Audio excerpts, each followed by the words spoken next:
Coming to you live from Norton Public Library with more people than I've seen in years here, so very exciting night. With the time being 7:01 and with a quorum of the Select Board present in person and virtually, I'd like to kick off tonight's meeting. Let the record show that myself and Christine DeVoe are present in the library and Renee is on via Zoom. We are expecting Michael and Nick to join momentarily. And I'd like to start with the Pledge of Allegiance. Pledge of Allegiance to the flag of the United States of America and to the republic for which it stands, one nation, under God, indivisible, with liberty and justice for all. Thank you very much. All right. We'll open it up for public comment. Anyone here? Oh, Peter. Yep, that's right.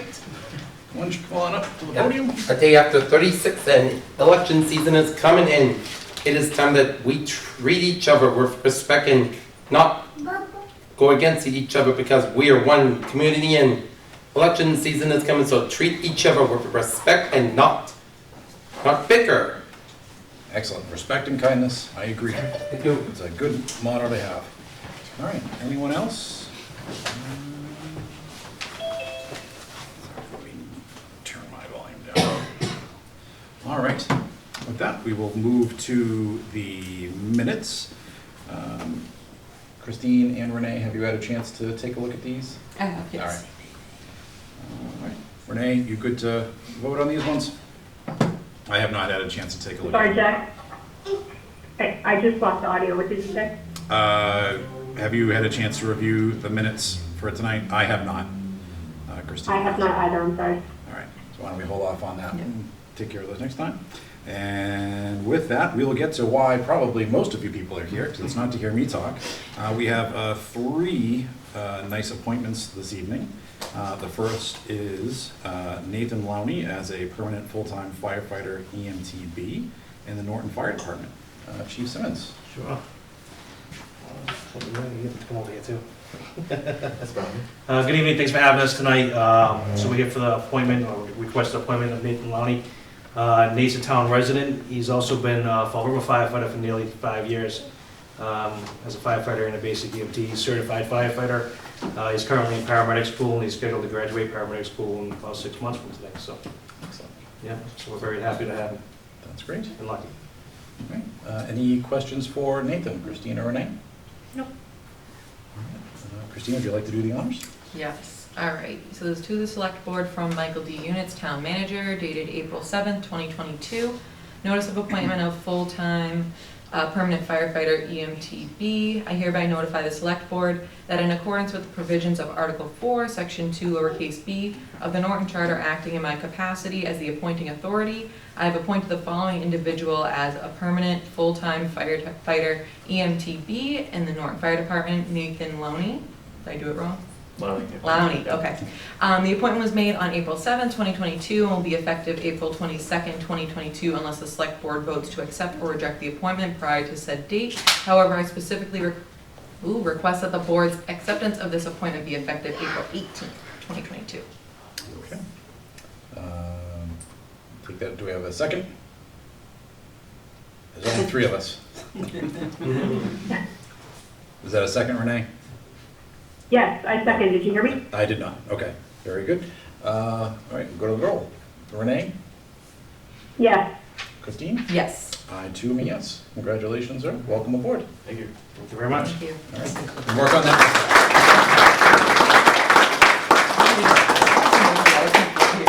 This is amazing. An audience. I feel like Gallagher. Chief Clark, if you want to join us up here, I think the next two fall under you. Good evening. So I request two appointments. One is for Christopher Lynchfield, the other is for Taylor Cross, with the effective date of July 25th, 2022, to attend the Plymouth Police Academy. Mr. Litchfield is a graduate of Norton High and has a bachelor's degree in history from UMass Dartmouth. He has also graduated from the Reserve Intermittent Academy that was set forth with the Massachusetts Police Training Committee. He's passed all the the required background investigation, medical, psychological, and the new post requirements. And Ms. Cross has a bachelor's degree in psychology from the Southern New Hampshire University.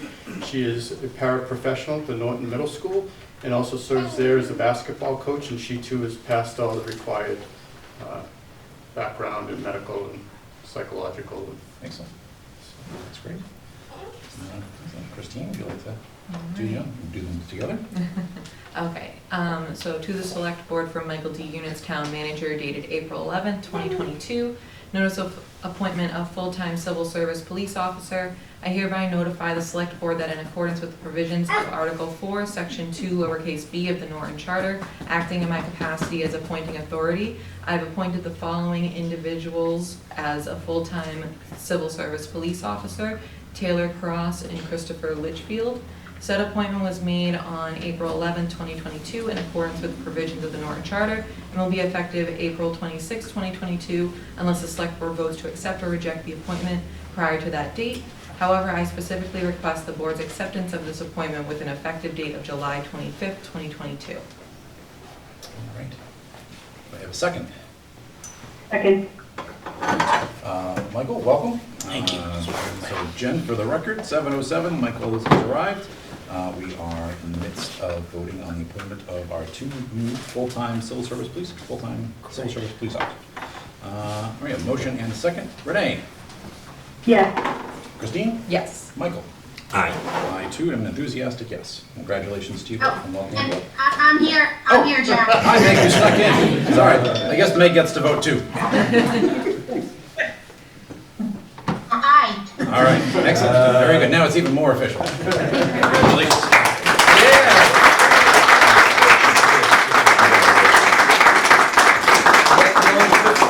Congratulations. I know, I'm very excited. This is working with you. not a real thing, right?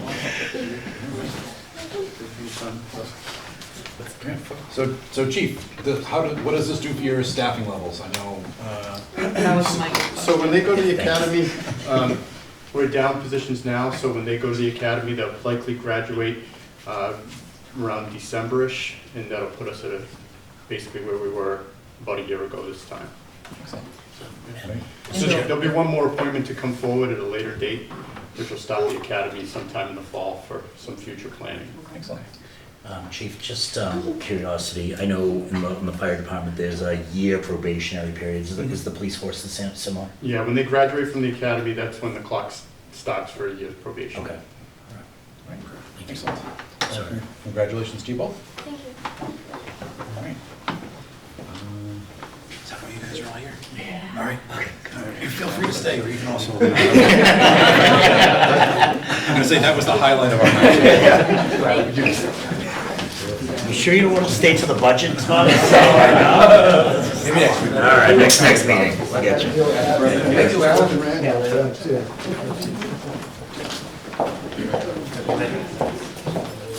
Good call, by the way. I was a little uneasy with him behind me. Thank you guys for coming. Thanks for coming. Congratulations. Okay, now to the Now, board stuff. this feels a bit more normal. Back in my comfort zone here. All right, so just a recap for Meg and Michael.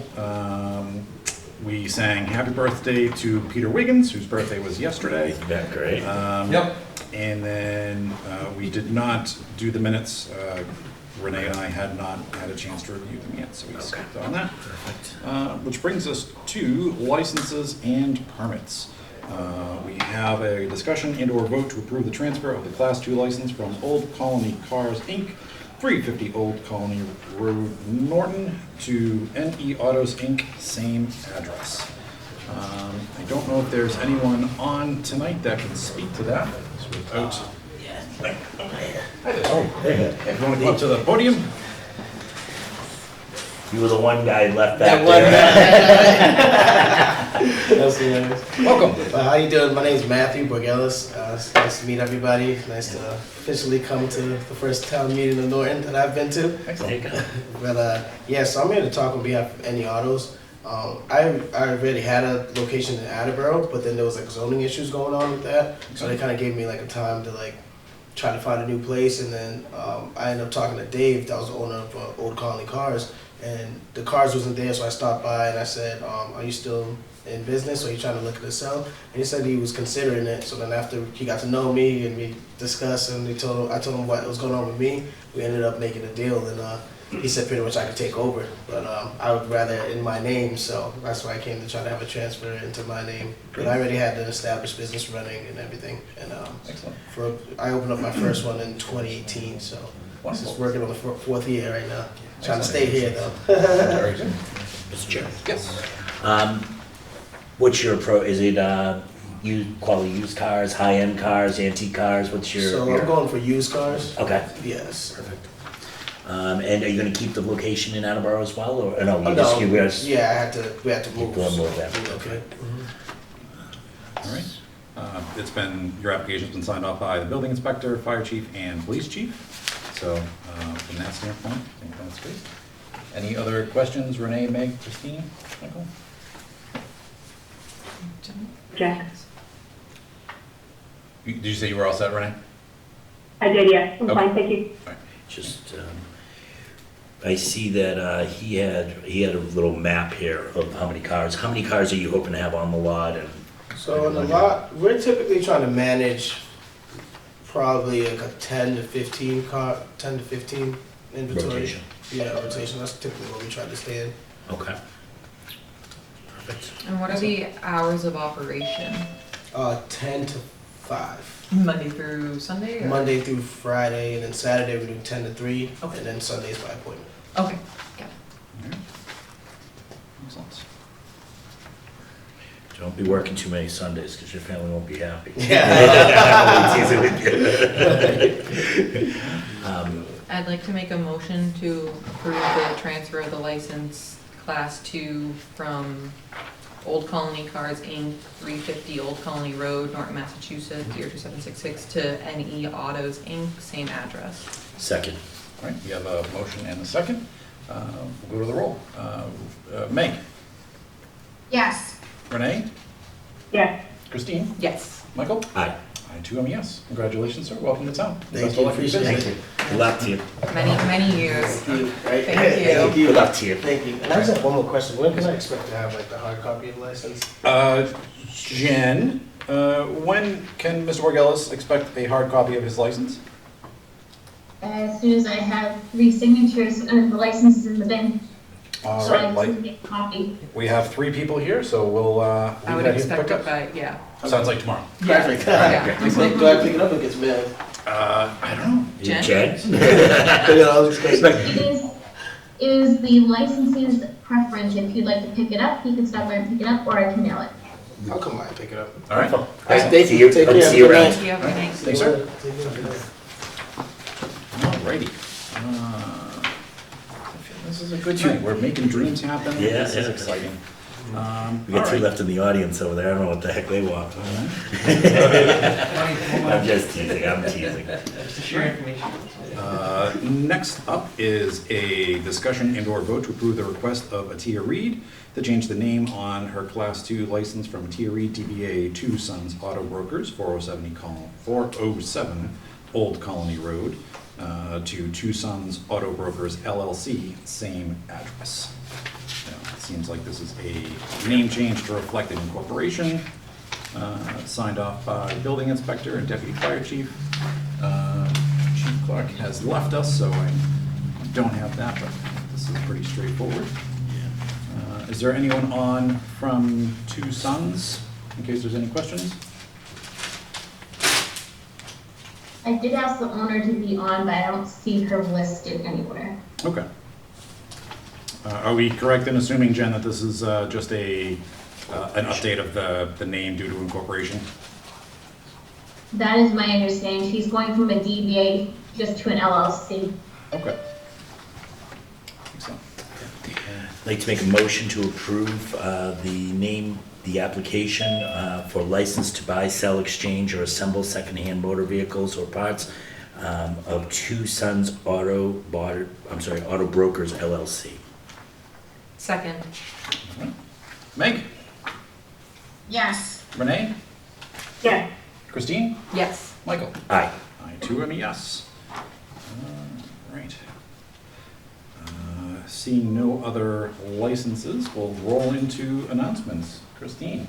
Alrighty, it's finally here. I'm so excited. Okay, so this is the Norton Spring Cleanup, Saturday, April 23rd at 8:30. If you would like to volunteer, registration is going to be at the Norton Highway Department behind the police department. That's Friday, April 22nd, so the day before. You can register anytime between 7 a.m. and 3 p.m. And then the actual event will be at on Saturday, April 23rd, 8:30 to 9 a.m. meeting at the Wheaton College, and then up until whenever you're done cleaning, you'd like to stop by Bog Iron Brewery brewing for lunch from 11:30 to 1. You do need a wristband, and if you can't stop by the highway department on Friday between 7 and 3 to get a wristband, please reach out to J Donofrio, DONOFRIO at nortonmaus.com to pre-register. You can get your wristbands there, and there's also going to be other Earth Day events that day. Mr. Chair? Yes. Just wanted to congratulate, it's not there yet, but I know Christine has put a lot of work in this, as well as, who else was on the committee with working with you? I'd like to thank Mike Units, Joan Donofrio, Keith Silver, and all the highway department that's going to be picking up all the bags. Cool. So it's going to be good. Now, you brought up and you kind of ran with this, it's great to get this going again. Absolutely. So do we settle on the select board bet for NIPDOG? I was confused on the bet, but I'm more than happy to put in You tell me anything. what you were thinking. I mean, I was thinking whoever gets the most gets to pick where a certain dollar denomination of charity money goes to the winner's charity of choice. That's a fair. All right, we'll work out the logistics and the dollar amount, but I got my spot staked out. Rumor has it you do, and Renee said she had a spot picked out as well. I think I have them right in front of my house. I think I have one that I thought You don't have to go very far. I'm well on my way. Remember, Renee, the early bird gets the worm. I know. Christine and I have a leg up because we live in the Grove. Yeah, we'll work together. Oh, that's not. I thought I actually saw you walking yesterday, looking down at the ground. Yeah, I probably was. Oh, you guys are already fluffing the bet here, so this isn't very fair. Just teasing. So, alrighty. so I think were there any other announcements? Chief Simmons brought me an email that I did not read properly before I got in the room, so I apologize. We were asked to hold off on the name change for Two Sons Auto Brokers until Mike can be here to discuss that with us. So if we are okay with that, I would like to... I would take a motion to just withdraw the approval. Yeah. Want to do that? Sure. Okay. I'd like to make a motion to withdraw the approval of Two Sons Auto Brokers LLC until town manager is available to advise us properly. Second. Okay. Meg? Yes. Renee? Yes. Christine? Yes. Michael? Aye. I too am a yes. So I apologize for the confusion there. Thank you, Chief, for watching out for me. Appreciate that. Firefighter's job is never done. I was gonna say Mike isn't here to keep us on our toes, so somebody's gonna step in. Team effort. Yeah. All right. Are there any other announcements from fellow board members? This is select board. No, now it's supposed to be select board update. Okay. We will roll into new business. We have a discussion with Ben Cohen, student at Wheaton College, regarding outdoor concerts. Hello, Ben. Hello. Welcome. It's been a while. Can I talk about something else just real quick? Certainly. So first of all, thank you so much for announcing the town cleanup. I'm so excited for that. Thank you for putting one of the places to sign up at Wheaton College. I'm going to roll out of bed and go over there and start cleaning up. Thank you. Perfect, thank you. Also, I saw in the chat Renee requested if you could get the camera to move to the podium. I didn't want to touch it, but Thank you. Sorry, Renee. yeah. Shane said he was gonna go to a wide angle before he left. Oh, so we can't see everybody? I don't. You can't see the I think speakers. there's a different- She oh, wants to yeah. see the speaker. Oh, on the camera, you can see the speakers. So I think, yeah, Shane's I'm not angle's doing anything, wide. Shane. It's the laptop yeah. camera over there. I see an arm. Okay, yeah. Maybe if we can we move the podium in a Yeah, bit? actually take 2 steps forward. Yeah. yeah. Come join us. We don't bite. Yeah. Yeah, I was gonna say, this is a, I know the camera. All right. Shane, I just wanted to touch your camera. Sorry. We all have the same idea, I didn't want to touch the You're camera, good. yeah. Alright, so I've prepared a short statement here. Hello everyone, thank you to the Select Board and the Town of Norton community for allowing me to speak to you, speak before you today. For those of you who don't know me, my name is Ben Cohen. I'm a senior at Wheaton College, I'm studying political science and English. However, I'm here before you today as the Music and Variety Coordinator for the Wheaton Events Board, also known as WEB. Recently, there was an incident where the Norton Police Department was called on a concert that was organized by my group and a house on campus.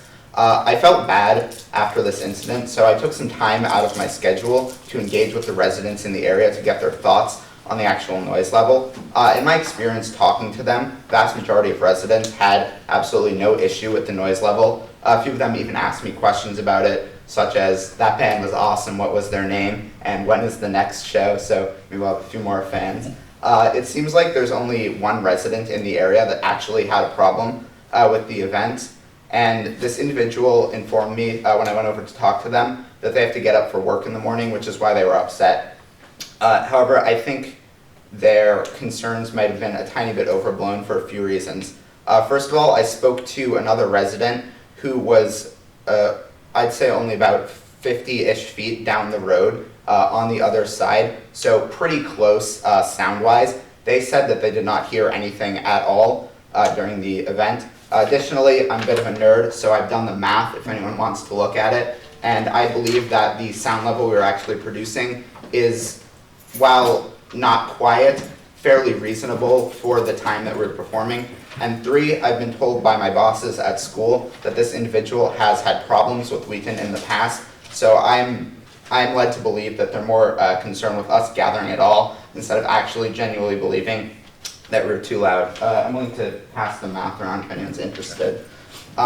Regardless of this, I believe in proactive solutions. The events board led by me in this instance is taking steps to reduce the noise level at any future events that we have. Solutions that have been developed include turning the amplifiers for the instruments towards the campus away from the residential area and also moving the crowd of listeners in a similar way. These solutions were developed with input from Chris at the Board of Health, so he signed off on that. I've also talked with Lieutenant Roy Mulcahy at Wheaton's Campus Safety and Lieutenant Todd Jackson and Brian Clark at the Norton Police Department.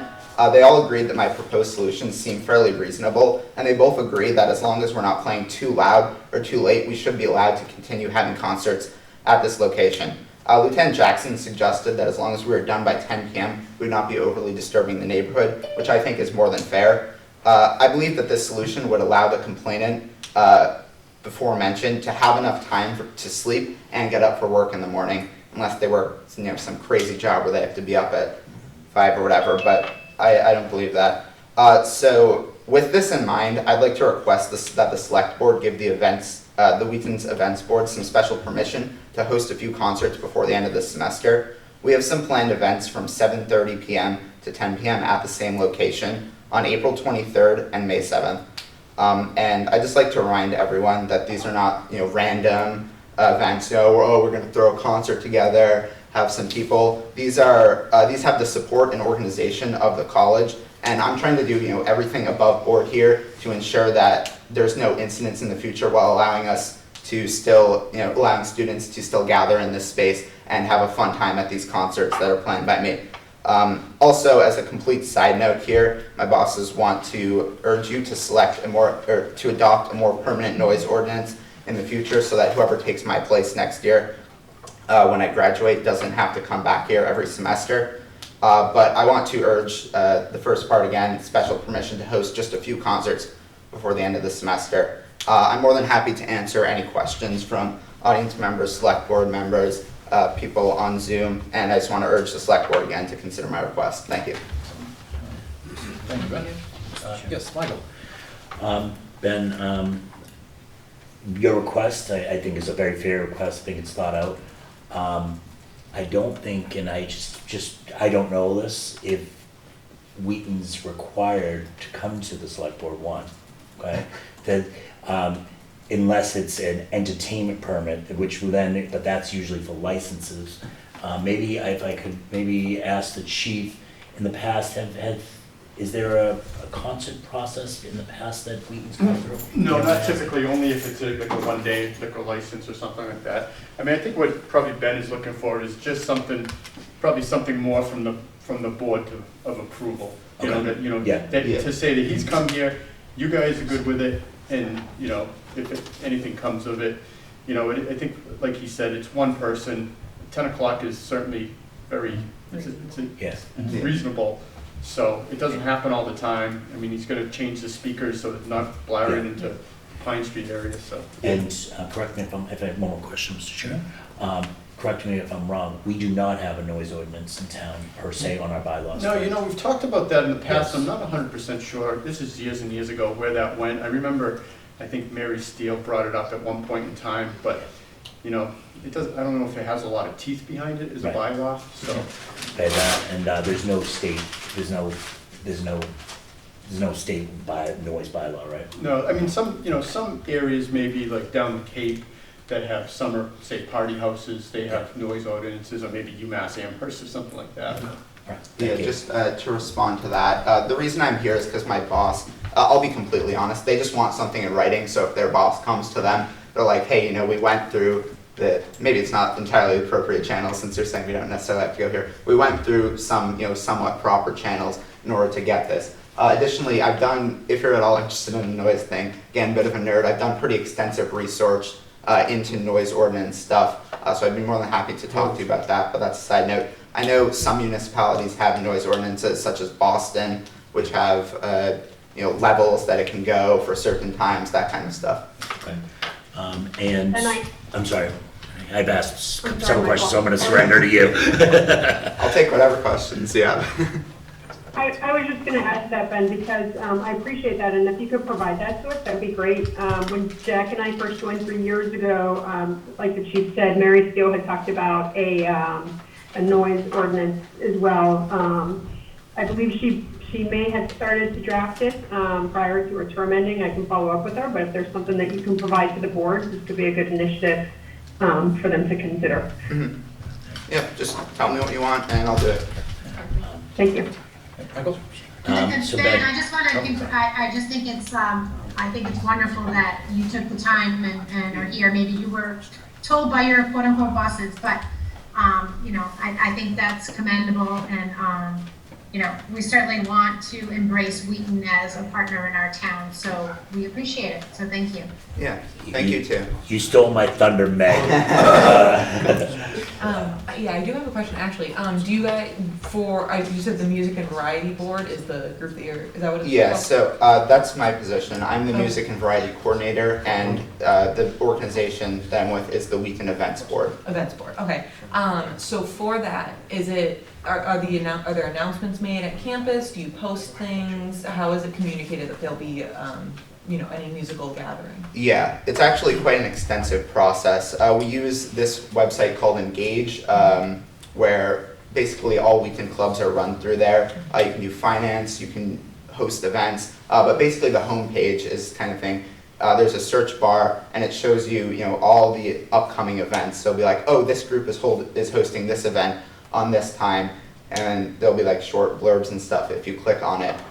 In addition to this, I post on the Instagram usually a few days beforehand of the events board. So they're pretty well publicized. It's like very official stuff through the college. I have to reserve the space ahead of time. I have to get proper approval from the Conference and Event Services and the Campus Safety Department. Okay.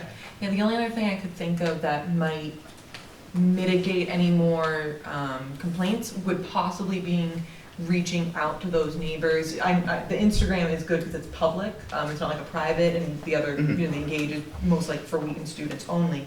I don't know if there's any way that we can think of that we could maybe just let the neighbors know in advance, because, you know, the semester's almost over, and I'm sure you have a couple more events lined up. If those are already there and there's not really any more gonna get added, maybe just reach out somehow, communicate with the neighbors. If you have emails, if you could mail something to them, that might be helpful, just so they're aware of the upcoming dates. I don't know if that's possible, but that's a good thought too. I think that's a great idea. This actually reveals a problem with Wheaton. It's like really easy for me to get this information out to Wheaton students, but a little hard to get out to residents in the area. I'm willing to do it, you know, personally on foot if that's what's needed. I've put enough work into this, you know, what's a little bit more. But yeah, I think that's a great idea. Yeah.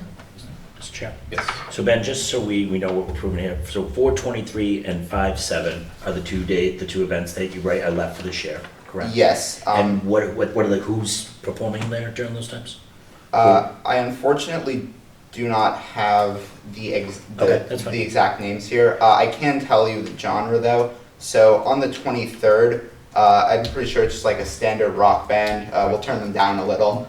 You Before may that, get complaints just for saying you're turning them down. Yeah. We'll fight that fight another day. yeah, the standard rock band will turn down a little. All right. And then for May 7th, it's still being worked out, but we're planning on having two bands there. One's a little more of a standard rock band, and the other one is a bit more of a bluesy jazz, kind of down-tempo rock. Okay. So, And what are the times? Do you have tentative times for those events? yeah. So for the one on the 23rd, it'll start probably at 7:30, as I said before. You know, with a cutoff time of 10 for sure. And then for the other one, probably also 7:30, but since we're having two performers, we might move it up just a little. Also, one thing I meant to say in response to your question, I've tried a little to get the times out. I sent it to Campus Safety, I sent it to Chief Clark, so I was kind of hoping, you know, if you're at all able to. I don't know how, but hopefully you could help me in distribution if at all possible. But the information has been sent out to at least a few people. One thing that we can do too is with those dates and times, we can notify dispatch, and then, you know, if we do get a call, we can have, you know, Campus Safety address it versus us going over there. That was my thought as well, right? Try to head that off. It sounds like that you're being extremely proactive, very considerate of everybody. I mean, this seems very, very fair, what you're asking for. And to what Jack said, Ben, I think this is great that you're doing this. I think, and maybe next year, kind of almost start something, when you know the dates, just kind of say, these are the dates that we're trying to book some entertainment. That may change or so forth, but this is, you know, and I think that's just a proactive approach. And, you know, when you have a college in town, finding happy neighbors is always kind of the key here. So we appreciate you being proactive about this. Yeah. And even if you're not, when you're not here next year, let your thank you, the word predecessor. Sorry. I was like, that's crazy. Let them know. They can even email our select board email. That way, if you know, unless they really want to come and talk to us, we would love people to come and talk to us. But if they could just email that with the dates once they know them, or anytime there's updates. Just if you want to, if you're trying to do your best as you are, keep us in the loop. That's also an easier way to do it too. We can always make an announcement or something. There's no harm in announcing. One thing that I've talked with my boss about actually at our most recent meeting yesterday is me developing a framework to pass on to my predecessor. So that is definitely something I can include. And I'd say the only reason that this hasn't been done is because everyone's new here. This is my first year here. This is my boss's first year in their position. So this has been definitely a learning experience, and I'll be sure to include that in my my guide. Thank you. We're here to help and answer any questions. It sounds like you've already cultivated a great relationship with Chief Clark and Campus Safety, and as well as PD, so I think the foundation is there. We're struggling with how to word this one. It's not an approval, because we don't have an approval process over this. Any recommendations on what would it be, Renee? Yeah, I would say support. Support, thank you, perfect, Renee, thank you.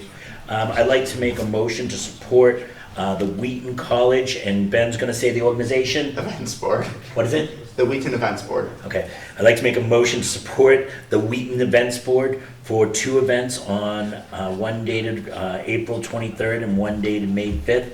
for entertainment starting approximately around 7:30 and approximately ending around 10:30 PM. 15 Pine Street. I'm sorry, 15 Pine Street. I have 15 Pine Street. Thank you very much. Second. Isn't it May 7th? May 7th. Yes. Did I not say May 7th? Okay. That's right. All right, so we have a motion of support. We got a Second. And a second. Meg, Yes. Renee, Yes. Christine, Yes. Michael? An enthusiastic guy. Same here. All right. So that's all unanimous? Thank you, I Thank appreciate it. Thanks, man. Good to see you, my friend. Yeah, next time too. Great job. Thank you. Thank you. Hey Ben, before you leave, Yes. did you say this is open, is it open to the community or just to Wheaton students? It's I'm- okay to say it's just we and students. Yeah, I'm Okay, this is it. I'm honestly not sure. I don't think we can technically restrict it since it's a free event. So, are you interested in coming? I was close by, I might just happen to walk by, yeah. I think Yeah. the jazz group. I just got happened you. to walk by. Is that really what you're selling, Renee? Street. It's close there. Yeah, but I do believe it is an open event. I should probably go tell the neighbors, the ones who are more positive, so that they can hear it too. There you go. Great. Yeah, Thank thank you. Well, thank you very much for your time, Ben. Yeah. Best of luck, and you mentioned you're a senior, Thank you. so congratulations on your impending graduation. Yeah. That's great. Okay. Coming off of that high, we're gonna get into trash pickup and single stream recycling. So from Mike's note here, the lowest bidders are recommended, Republic Services at $27,691.32 for town buildings, and Waste Management for all school buildings at $125,482.95. Second. If you have questions, I will not be able to answer them, but I will make up reasonable sounding answers for you. What was that second number for waste management? So I'm trying to find $8. it. $8. No, that was Yeah. $125,482.95. Okie dokie. So in our packet, we do have a breakout of the four bidders: Capital Waste, DBI Waste, Republic Services, and Waste Management. Oh, even There's more. 7 Oh, bidders. this is 7. Yeah. Wind Waste, and Down below. EOMS, and ABC. Numbers are hard.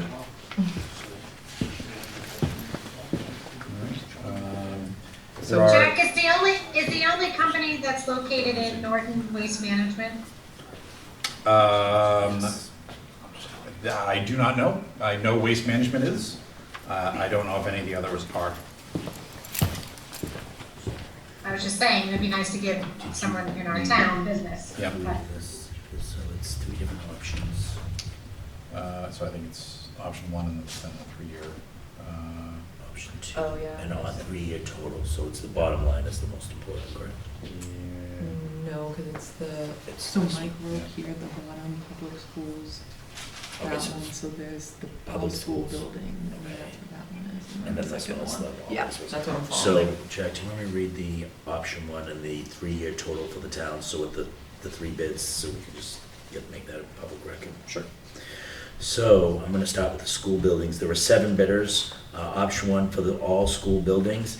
Capital Waste Service was $218,868. DBI Waste Systems, $147,810. Republic Services was $157,769.01. Waste Management, $125,482.95. Wind Waste Innovations, $131,683.86. EOMS Recycling, $150,150. ABC Disposal, $187,824,000. The lowest being Waste Management at $125,482.95. For the town, the 3-year total, all municipal buildings without on-call rate. I'm reading the right thing, right? Yes, okay. Capital Waste Services, $45,084. DBI Waste Systems, $33,540. Republic Services Disposal, $27,691.32. Waste Management, $45,368.76. Wind Waste Innovations, $29,937.01. EOMS Recycling, $40,482,000, and ABC Disposal, $32,604. The lowest bid on that one is Republic Services is $29,691.32. Now I know what you feel like when you read the warrants. I know, it's a lot. Yeah. I was trying to figure out a way to share this from my screen. Oh, do you want me to do it? If you If I were able to get on have Wi-Fi, sure. But again, we'd be doing both, right? Obviously the school and the municipal building. So if you total it up, they're not the lowest, because if you add in waste. Are we doing them as individual bids, or are we doing them as total? I think each one is Separate. separate. Yeah, Meg, so I understand what you're saying, they're not, we're not going with one company, we're going with individual bids for the top line, option one, and then 3-year total. Got it, okay. Correct. So for the schools, Waste Management is the recommended awardee, and then for the municipal buildings, it is Republic Services. Right, and if they wanted to do a 3-year, the schools, if they want to add on an optional 30, make it a 3-year optional, it looks like there's but it goes by the top line first, that's an option. All right. Very good. Any other questions on this? Thank you very much, Christine. It's a little too late, but it's okay. Something that We got I'm pretty together, sure nobody, stumbled his way through 87 different numbers. Okay. You want to make a motion? Yeah, I'll do the motion. So if there are no further questions, Chair would entertain a motion to award the 3-year trash pickup and single stream recycling services for school buildings to Waste Management in the amount of $125,482.95, and for municipal buildings to Republic Services Disposal for $27,691.32. So moved. Second. Meg? Yes. Renee? Yes. Christine? Yes. Michael? Aye. I too am a yes. All right, made it through that one. That was a lot of numbers. Mike's at home laughing at us right now. Oh man, out of the frying pan into the fire. Yeah. Talk about numbers. Next up is our FY23 budget. And let me see what my cheat sheet says from Mike. He is just laughing. It just says LOL. Yeah. No, he says, using the requests as presented by town departments and schools, we are short by $1.8 million. I have met with the school superintendent and business manager. We are now working to cut back the request by the town of a 4.6% increase and schools at a 4.8% increase. The current goal is to cut back to 2% and see where we go from there. Even if we get back to 2%, we are still short $513,728. We'll also be looking at revenue estimates again. We'll also be looking to see about using more from free cash, and it would help if the Hicks Fund was able to contribute $200,000 this year. Joe Baeta and I will continue to work on this and hopefully have a better idea next week. So. That sounds like a great discussion. Yes. Yeah. Do we go through this? Should we go through the worksheets of the town budget and just see where the increases are and just kind of point those out, and then we can kind of, anything that we see concerns, we bring back to town manager for our next meeting? So what I would suggest is perhaps rather than going through that here, we request a copy, an Excel file of this to be sent out, and then we can take a look at it individually, and then at our next meeting, delve into the specific questions as you suggest. I think that's a great idea. Very good. Any other questions based on that? If anyone happened to be at the joint meeting on Monday, you got a real up-close and personal look at some of the challenges that are facing the schools in particular. And it sounds like the municipal portion of the budget is in the same, right about the same part. Yeah, just to follow up on some of those, Mr. Chair, you know, the school with a combination of regular operational budget and mandate budget came in, I believe it was 4.8. The town with operational and obviously mandates within our own departments, police, fire, water, so on and so forth, came in at about 4.6. Correct. So they, and with the government, well, the government, I should say, with the fundings from outsources, we should be, as Mike said, we should be around 2%. So we do have some tough decisions to make, both on the town side and the school side. And I just want to repeat that, you know, that's one of those things that we talked about the other night. I think we have to talk about it here, because obviously when the town looks, when residents look and say, well, what's going on? How come we're not offering these services? Or, you know, this budget's out of control. These are the things that we're looking at. So, Renee, I know you had to say something. I apologize if I missed something in detail about that. No, I thought you were done, Michael, I'm sorry. I was just gonna clarify, I thought in your email that you had sent, that you said Mike had indicated to all department heads that the municipality had an increase of 2% and the Norton Public Schools had an increase of 3%, that was their target budget. You just said 2% across the town. That's right. So he did, from what I understood, a couple of things, right, that I have some information I got a little bit after that email that I sent just to the select board, just talking about the budget, is the guidance was 3% for the schools and 2%, a little bit over 2% to the town departments. The town budgets and so forth, like I said, came in at 4.6, not 2. They weren't a flat 2%. Right. Yeah. Yeah, in a year when inflation is what, 8%? 8.1 was yesterday, right. Trying to accommodate things within a 2 or 3%. It's a challenging time for sure. Yeah, and it's, I think it's, we've been lucky, we've avoided a lot of bullets over the last couple of years, but it'll be interesting times to see where we land on all the budgets. Yeah, especially with the, one of the items from the joint meeting, the schools are anticipating using just under $1 million of their remaining school choice funds to contribute to their budget, and still finding themselves over, so. Yeah, no, I agree, Jack, and just so, just for everyone's knowledge, school choice funds are when students from other towns choose Norton as their educational option.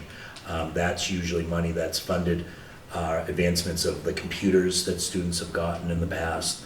It's really been left out of the operational side, and now it's being where the school's using it for the operational side, which is, and it's a little scary if you think about it. That certainly is.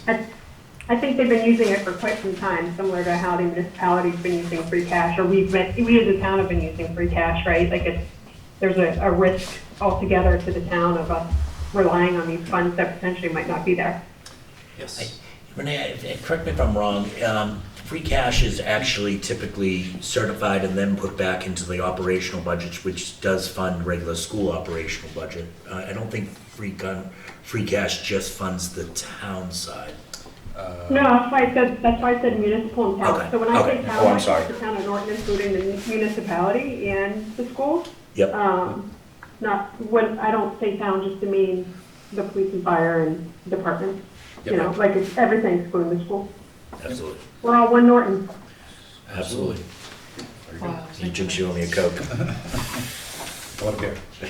That's done. All right, if we wrap by 9, we've got a bog on it. Fancy good cans. All right, so I will ask, you want to join Renee? Is that what I heard? Yeah.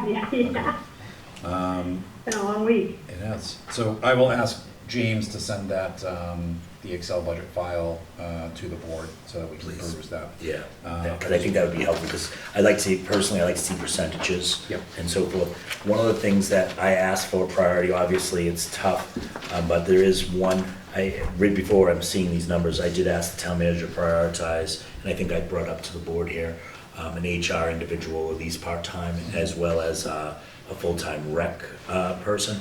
Obviously, I'm not sure if the full-time rec does, but I still would push for a part-time HR person to stay in the budget, to reduce our risk as a town. I would agree with that. Okay, anything else on the budget? Sounds like we will pick up that battle axe at our next meeting. Very good. Discussion on town manager annual review process. So we are a bit late on that, and I apologize.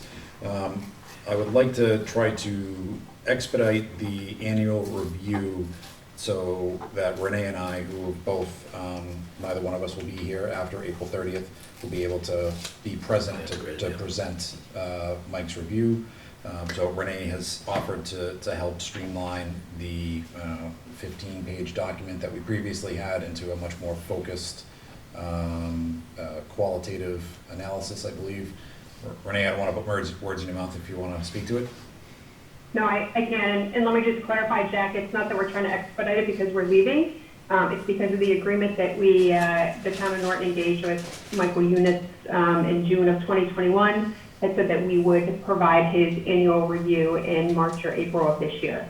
And additionally, as part of that is his aligned to the performance review is the compensation adjustment as well that would take effect July 1st. So this isn't something that we're doing because we want to rush through it, but I think, you know, even if we didn't structure the contract that way or the agreement that way, I think it's good practice because we've been here with him over the, you know, the fiscal year that this covers. Renee, thanks for pointing that out, because I now that you say it, I do remember that we said the review in March or April, so that's great for pointing that out, because I totally forgot about that.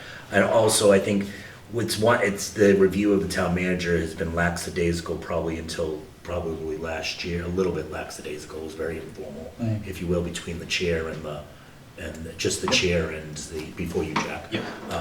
It'd be the chair and the town manager. I think we just have to keep this going forward on the just full disclosure of, you know. Absolutely.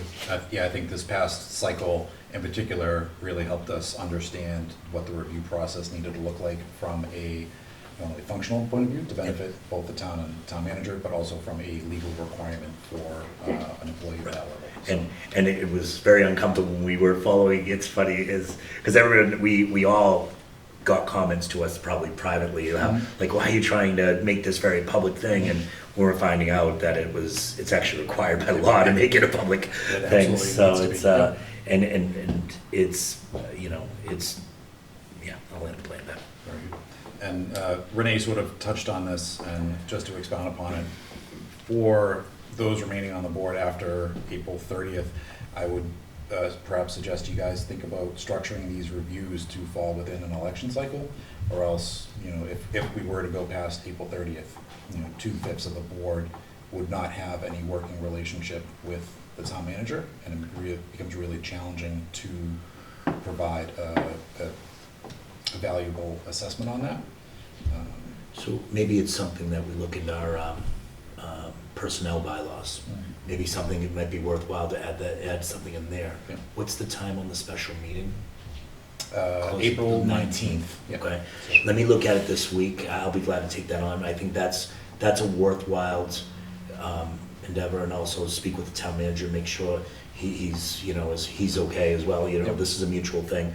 But I want to even maybe go as far as his reports when his reviews are done with different departments and so forth. I think that might be with us. Maybe start with the town manager.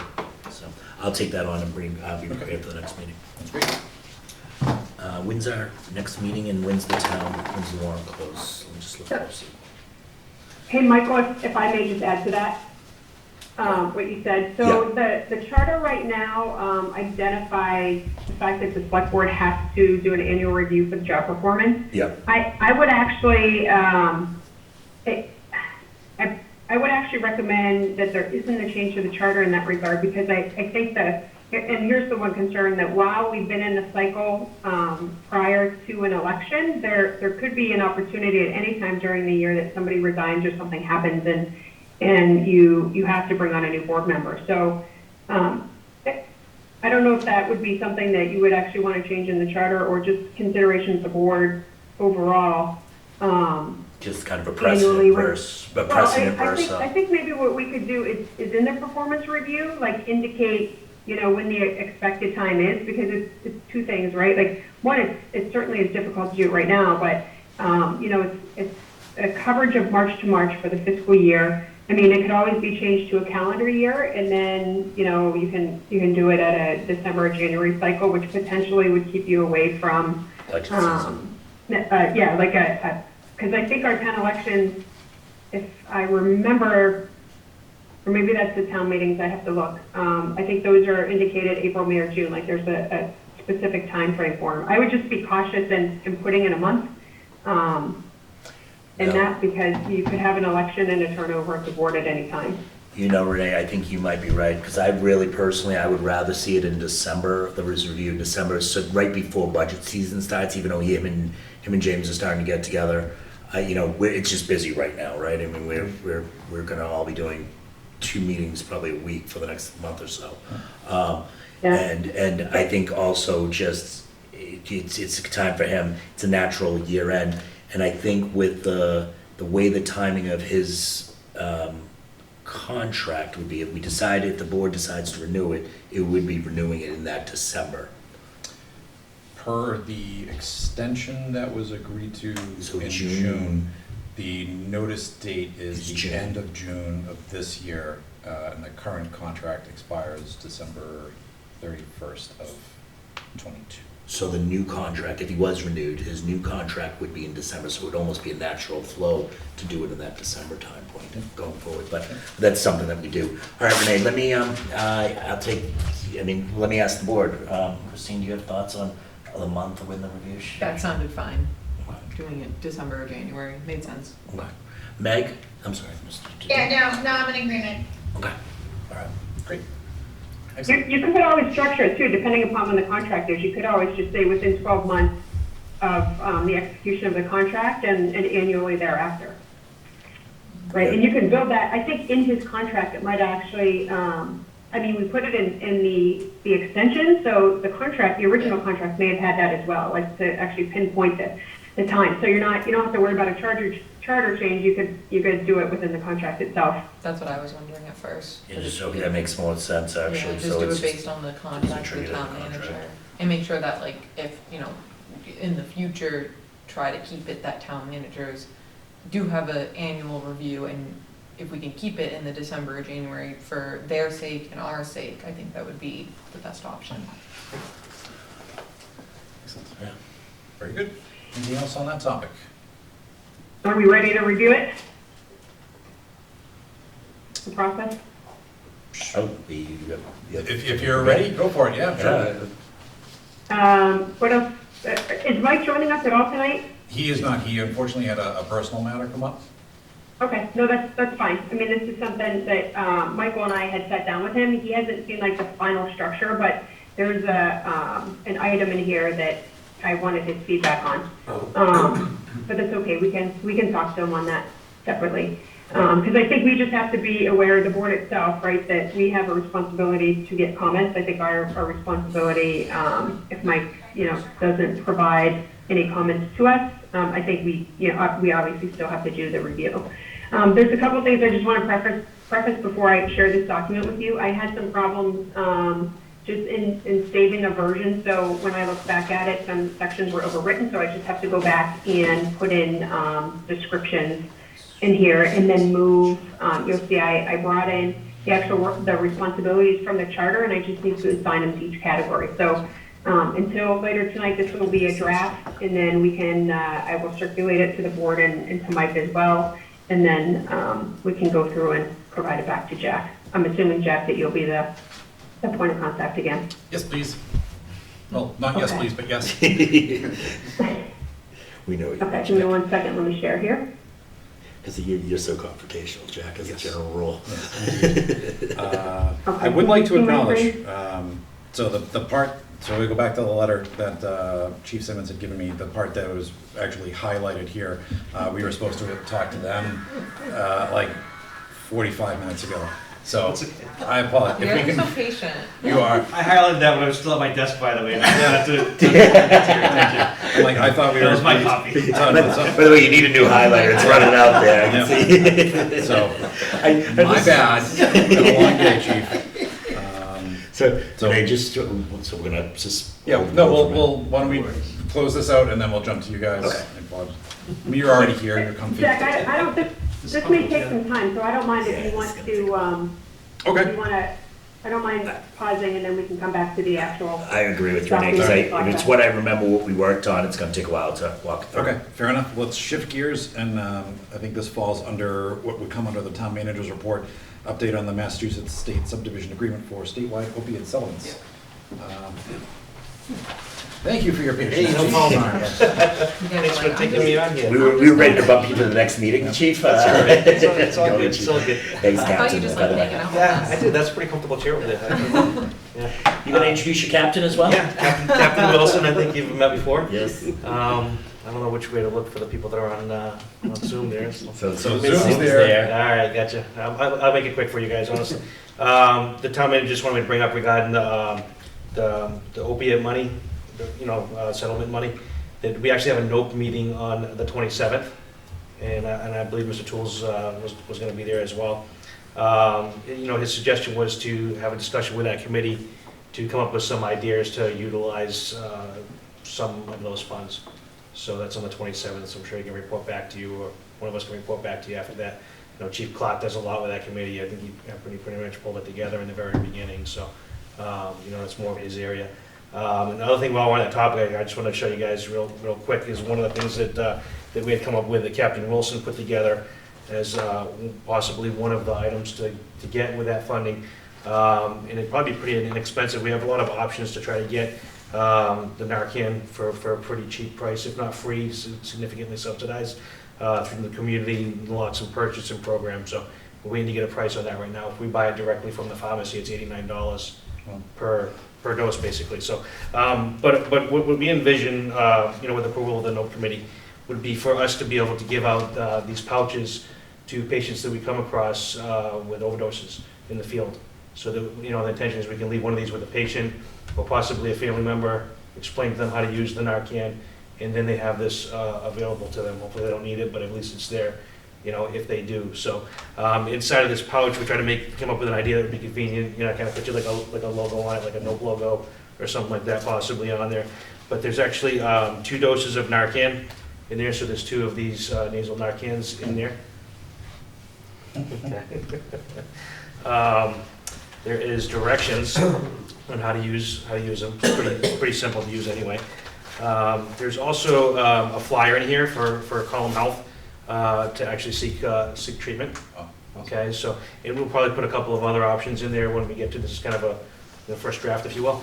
Okay, and then speaking of with the Column Health is actually affiliated with Sturdy Memorial Hospital, and they actually have these polka chip looking things over here that actually the person who has this can get a free Uber ride to Column Health to start the recovery process and detox and so forth. So it'd be great, we feel, if we could leave these with patients that are having those troubles. And I'd also like to see maybe we could have these available at the fire station for people to come and pick up. As part of that, we wouldn't be allowed to use the Narcan that's subsidized to actually give the patients. We have to buy our own Narcan separately. But to actually do this program, you need to have either a community dispensing program, or it has to be an EMS agency that has a medical director. We have policies and procedures in place, somebody who's designated to run that program, and that we're operating within the state treatment protocol for that. So we've already put that into motion. We have medical control. We have a draft policy set up, and we'd be ready to roll it out pretty soon as we can get the Narcan. So That's amazing. yeah. So just throwing that out there to you. Michael? Yeah. Mr. Chairman. Chief or Captain Wilson, the numbers of someone having Narcan first, like you show up at a scene and someone's overdosing and you give them Narcan, you identify it's an opiate-based overdose. Narcan changes the whole dynamic. Is that's accurate? Oh yeah, absolutely, yeah. And even so, I know sometimes there are critics about, obviously this is leading into helping people to kind of do right. This is one of those things where opioids are one of those drugs that, it's tough. You Yeah. can't Yeah. escape it, right? Absolutely. So you think that a program like this will Right. help save lives? So Narcan blocks the opioid receptors in the body to kind of effectively reverse the reaction. Generally speaking, people that have either die or have troubles with overdoses, it's due to respiratory depression or them just being in respiratory arrest. So obviously, if you're not breathing, you're not getting oxygen, and kind of see where it goes from there. So that's to kind of answer your first question. And like you said, people that have trouble with that, it's very hard for them to break. You know what I mean? Sometimes they recover and they relapse, and then that's a process that they have to go through maybe several times before they finally get it to the point where they can sustain it for a long period of time, you know? My thought is most of those people that has such a hold on them, they're gonna do what they need to do no matter what, right? So at least if they have some tools available, in case it doesn't go well, you know, hopefully they can get to that point where they're in recovery and it sticks, you know? It's great. Yeah. And we've had people that we've gone multiple times over the year and resuscitate them with Narcan, and then they've actually been able to, you know, get help and be totally sober, so it's definitely worth it. Mm-hmm. My job stinks compared to yours. See, when you hear those success stories, it's like that's you know. It's great when it works out like we right. want it to, yeah. Renee, I see your hand is up. I don't know if that's on my phone. Nope, my hand is up, thank you, Okay. Jack. Chief, I may have missed this in the beginning, did you say that we have a grant that is funding this right now? There's a settlement, there's a couple of options. We have the settlement money, I don't know the name of the actual settlement, but it was the pharmaceutical companies that settled. Norton's gonna get just a tad over, I believe, $100,000 this year from that settlement. And then it kind of progressively goes down over the next, I wanna say it's 15 years or so. I have the exact spreadsheet in here, but I can pull out if you really want me to. But so part of the thought was to either use some of that money for this program, but also to bring that to the NOPE meeting so that the committee there, which is, you know, if everybody's there, it's probably close to 20, 25 people really, to get, you know, a lot of good ideas from everybody and maybe come to a consensus on what some of the priorities would be to utilize that money, because obviously that money has to be used specifically to assist with opioid overdoses, right? So. Oh, sure. Mhm. And can you, maybe I'll reach out to you separately, but I want to talk to you a bit more about this and the expenses related to this, just because of the agreements that we have for the community impact fees. Okay. Because those are specific to substance abuse related expenses, things like that. So I think there might be, you know, even if the HCA funding isn't something that we use now, I think by tracking what we're using through these other funding sources will help us in the future to utilize and allocate those monies. Great, yeah, absolutely. I'd be happy to discuss that with you. Okay, I'll give you a jingle tomorrow. All right, sounds good, thanks. Thank you. All right, that's all I had for you. This was this is a portion of the $210 million settlement with the Attorney General. Mhm. Yes. Sorry, when I was trying to find the name and I couldn't find it. That's great. I think those kits are an amazing idea. A good friend lost their 17-year-old son to an opioid overdose in September, and I can't fathom what that is like. Mhm. Sad. So people like you putting that stuff in the right hands, it really does give people a chance of recovery, which Mhm. is amazing. I agree. I think it's great if we can do that. So, All right. Well, I appreciate you sticking it out. No problem. And sharing that with us. That's really exciting. I guess now you can move your Yeah, Yeah. you sure you don't want to I stay have for another all meeting, but I have to get the Oh, look, there's a call. have a good night, thank you. Thanks. All right. So if the town manager review process is something that's gonna linger on, would we all be okay if we just kind of held off that to the end and then Yeah, let's do blow that. through the rest of the stuff and let people run away if they need to? Okie dokie. We're back into old business at this point. Discussion and or vote on the spring annual town meeting warrant. Back to my cheat sheet, we have Paul DiGiuseppe on tonight to discuss the zoning articles. And we do have the capital plan as approved by the capital committee if we want to vote on that. I think the DPW, I'm just trying to see if it's in there. It's not on my cheat sheet. I know. I'm just Oh, okay, yeah. The DPW isn't there. Yep, the world is our oyster. Paul, welcome. Thank you for joining us this evening. How's everyone? Doing good, Paul. Living the dream. You're large and in charge in our room. This is a very big Paul Giuseppe tonight. It really is. I'm sorry, I'll back off. No, I'm gonna take a picture, Paul, and share it. It's actually kind of nice. No, do not do that. So you are on tonight to discuss some of the zoning articles for the upcoming meetings, yes? Correct. In fact, the planning board last night finished, they actually finished earlier, so fortunately, they met on last Tuesday, April 5th, and then had a meeting last night to finalize some of these. So there were 5 warrant articles that they heard and voted on, 2 of which were rezoning applications submitted by private parties. I'll go through those quickly. One is actually for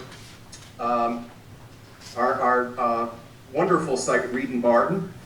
As you know, someone is actually actively looking to take ownership of the site and is looking to do some type of mixed-use development, primarily as residential, possibly with some commercial on the first floor.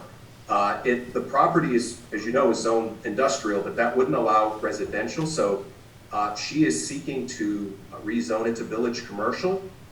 And the planning board last Tuesday, on April 5th, unanimously supported the warrant as written for village commercial. So there will be a positive recommendation at the June 7th town meeting. The other proposed rezoning is on Zero Reservoir, and it's right, it's not too far from the Elm Street intersection.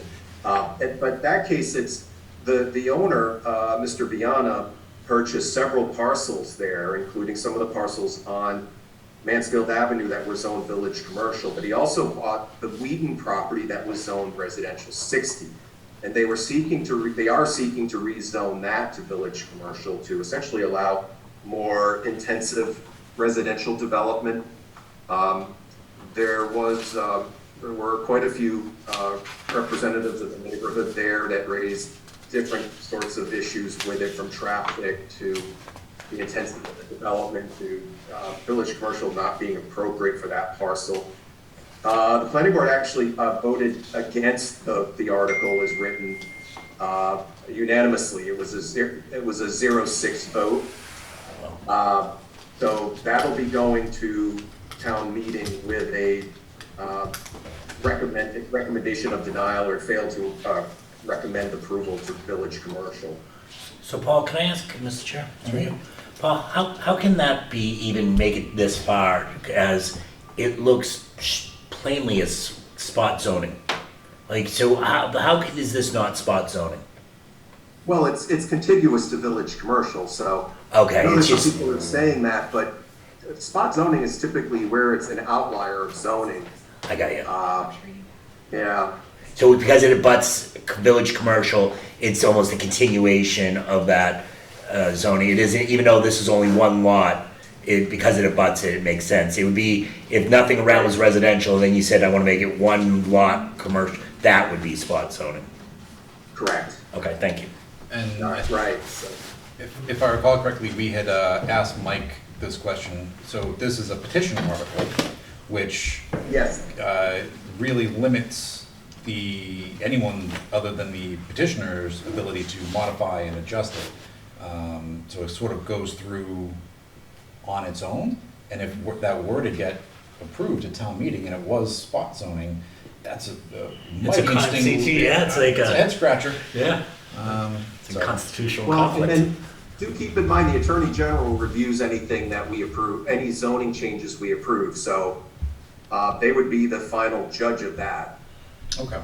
So they would also need to approve it at that. Okay.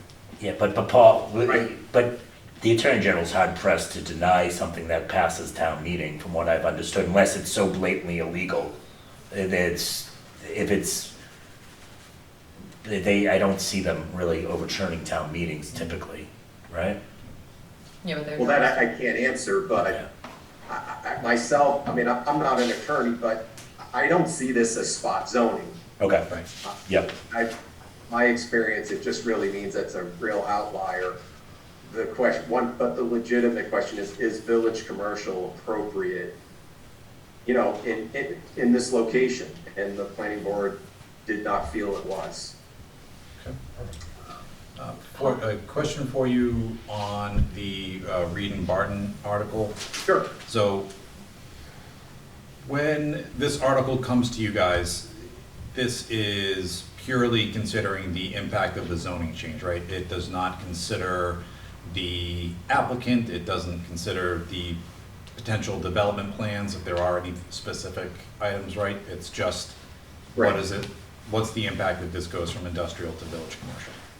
Right, and that's true of any rezoning. Yeah. And, you know, we were reminded of that when Blue Star was coming through for phase 2 recently, where a couple of the abutters pointed out a presentation made at the 2017 rezoning of those parcels off of Leonard Street, showing that the plan was different, but you do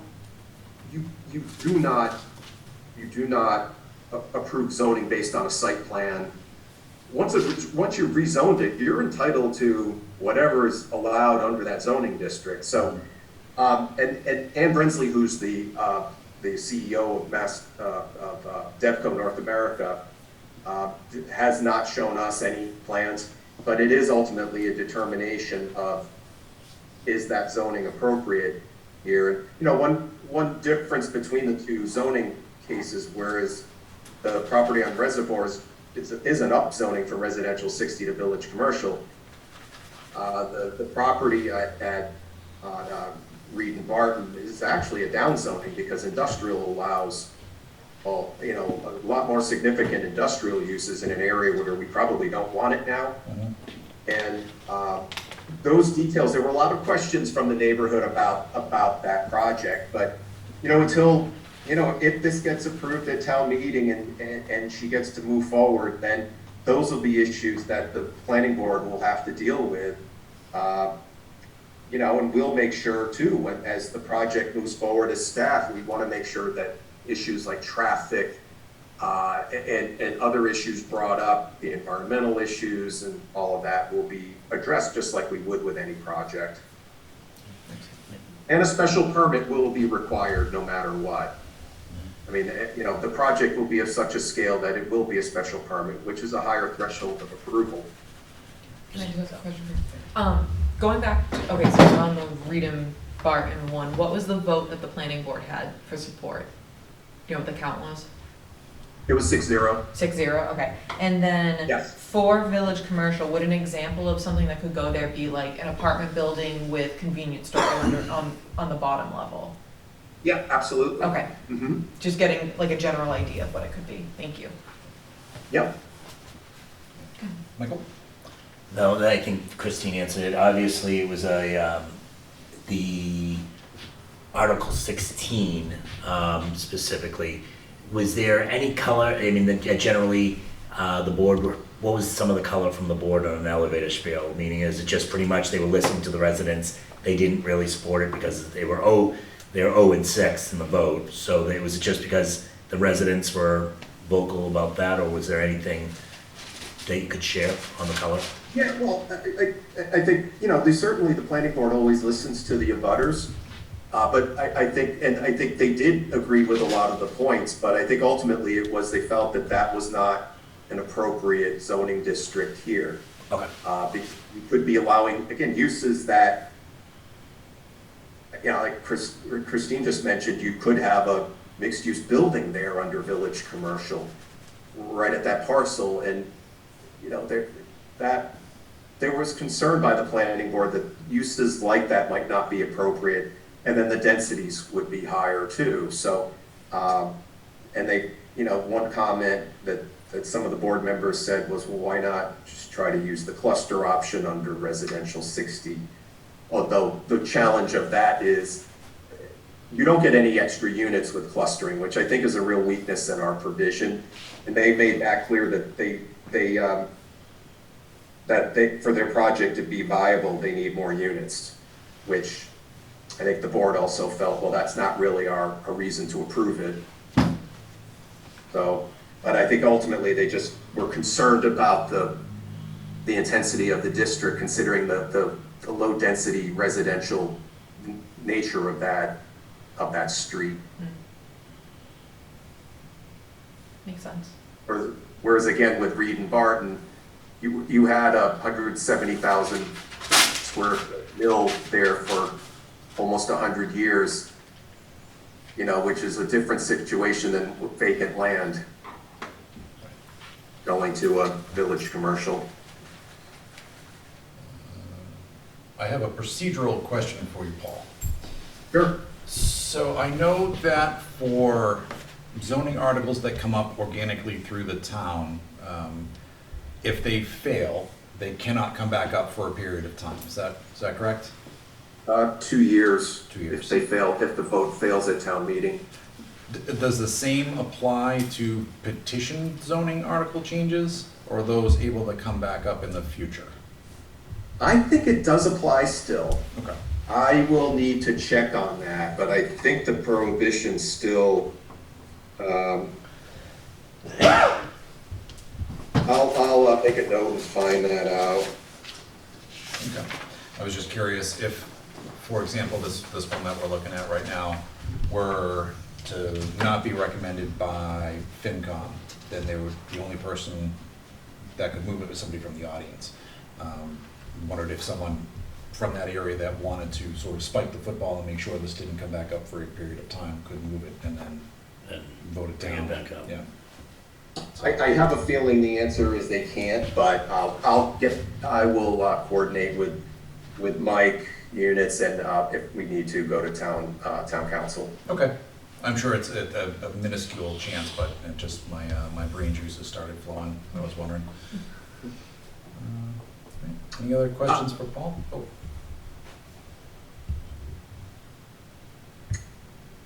Paul, any questions for us? No, I actually just have a couple more items to talk about for the articles. I don't know if you want to scroll down more. These are text changes to the bylaw, and these were okay. Actually, if we keep going, I'm at the bottom. okay, maybe scroll up or not. Let's start at the beginning. Oh, there it goes. There we go. Okay. So we were making some changes to the bylaw. The bylaw, of course, needs a complete makeover, but we're taking it one piece at a time. And we wanted to make some changes to focus on making it a little friendlier to promote economic development. And so we took several sections of this bylaw, working it through the planning board, and there's actually a subcommittee that met first that had a few members of the planning board and a member of the ZBA to go over these proposed changes. And their intention is to try to promote development in a more limited area, but for economic development purposes. So this first one was a change, an important change to the table of dimensional requirements. Yeah, if you keep scrolling down, this is what got changed last night. The big change here is, you can see the original requirement here places a density cap of 7 units in a building, which we've gone back and forth with the building commissioner and town council, and we all agree, yep, that meant we should not have been approving any apartments over 7 units unless they were 40Bs. I don't know that we did, well, yeah, I don't know that we did, not in my 4 years, but, and this is really just a kind of a bizarre way we approach this. Nobody does it this way, but what we did was, we just said, anything 3 or more units above, which we consider multifamily, that eliminates that cap of 7. And then you still have your density, you still have your dimensional requirements, you still have to meet lot sizes, and you still have to meet your frontage and all of that. And then of course, all the other things that will really limit density of a development such as parking, stormwater, all of that. And if you're on septic, the drain field will cap all of that. So they voted last night on this and voted positively for it, 6-0, to make that change.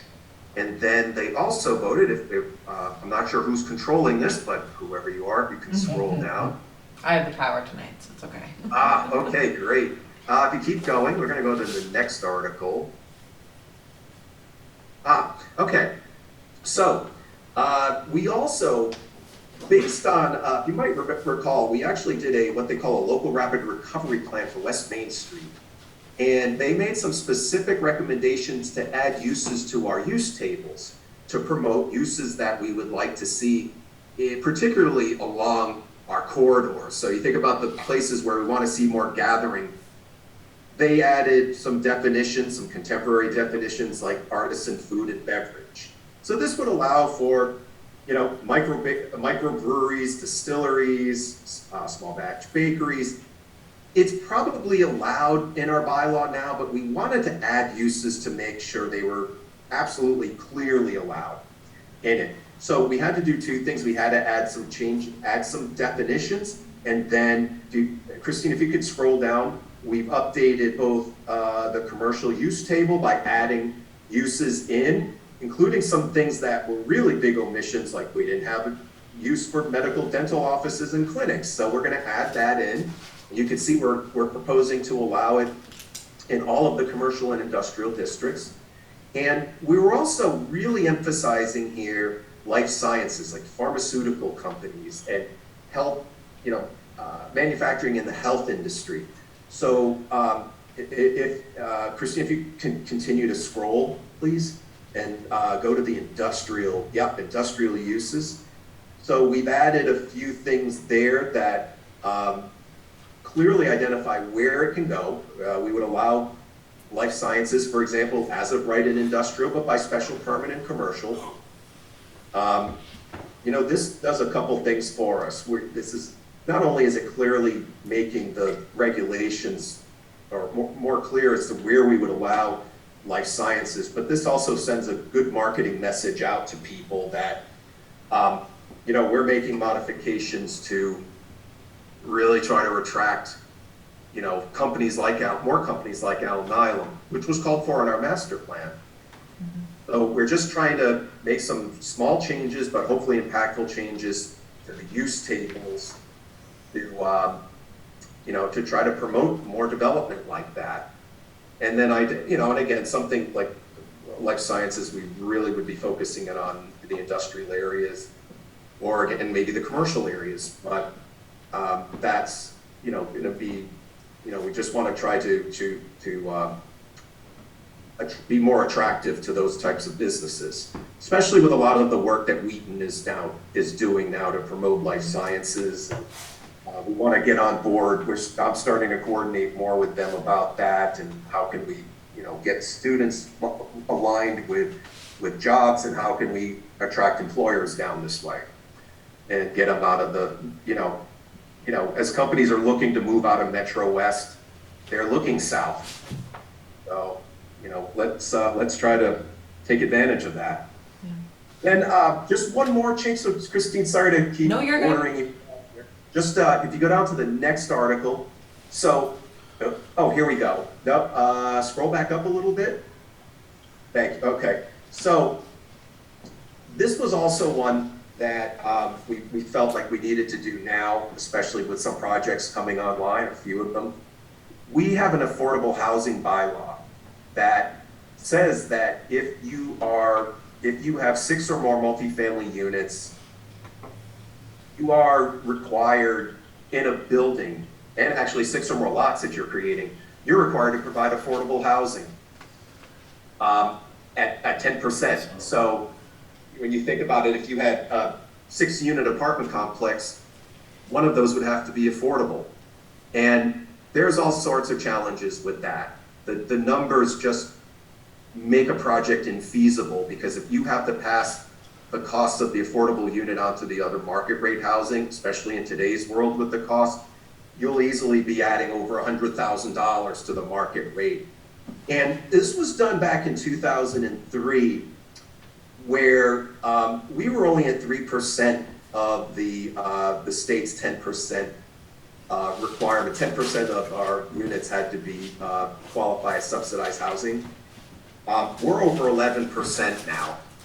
And so with that, and one other fact is that I did some research and looked in the last 20 years. This bylaw has only resulted in 6 units, affordable housing units being approved, and only 2 ever being constructed. And so we just felt that since we're over 10%, we added this provision to say that this article is not applicable when the town is at or above 10% of the subsidized housing inventory. I think I remember you mentioning that before. I'm sorry? Oh, no, I was saying, I think I remember you mentioning that before, that this was an idea that you're floating around, so I'm glad that this came into, you know, written words. Yeah, these are, I'm absolutely for affordable housing. We're actually, you know, recently were awarded the, you know, the direct local technical assistance grant with SERPA. They're gonna help us do a housing production plan, but just my experience when we do this type of requirement, it's just, they can be very punitive. And I think the 20-year success or the lack of success that we have just shows that you'll find that if you enforce it, people are just gonna go, well, do 5 units, not 6. Because all of a sudden now, you have to spread that lost income to pay off the debt for building the building among the remaining market rate housing. And again, it's not a stretch to say that you might cause your market rate units to go up $100,000 just to offset the lost revenue that you're doing for the affordable. I think there's more proactive and positive ways to promote affordable housing. You know, I get why they were doing it back then, to try to do whatever we could to get that housing up, but the reality was it's been the 40Bs that have brought us over the 10% threshold. So anyway, they voted positively to support this change last night, 6-0. So those are all of the items that were in front of the, I should point out too, the text changes were initiated by the planning board. So, and then of course the rezonings were private petitions.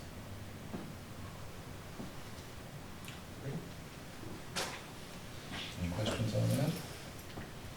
I think it's great work for the ones that they worked on, because it is, the times are changing, and if we want to move forward with, you know, making the village center more feasible, I think it's better, you know, the way that it's worded looks much more modern and necessary to get that moving forward. We appreciate that, and we have more changes coming. This was just just wanted to make some what we thought were simpler changes, but more immediate. But you know, in fact, we're looking at there's a state grant open now. Grant cycle is open, and we're looking at consulting services to help further with our regulations to promote the life sciences. And I know there'll be other things that we'll need to do, you know, to the use tables, to the dimensional tables, just to try to, you know, focus on making it easier to promote that development, particularly in more challenged sites like along our like 123 or 140. So, you know, trying to certainly, and those areas are good too because they're not typically surrounded by neighborhoods, they front the main streets. So just trying to do what we can to make it more enticing for, you know, an existing business to expand, or for a startup to come here, or for, you know, a company that's moving to come to Norton. Mr. Chair. Yes, Mike. Paul, I just wanted to, you're just shy of 3 years into the position, and you've already got your fingerprints with the planning board, just re-changing the way that the downtown looks and business in general in the town looks. And I just wanted to just congratulate you and the planning board on, I know this has been a long haul and you're just slowly doing it you're killing us by 1,000 little cuts in a good way.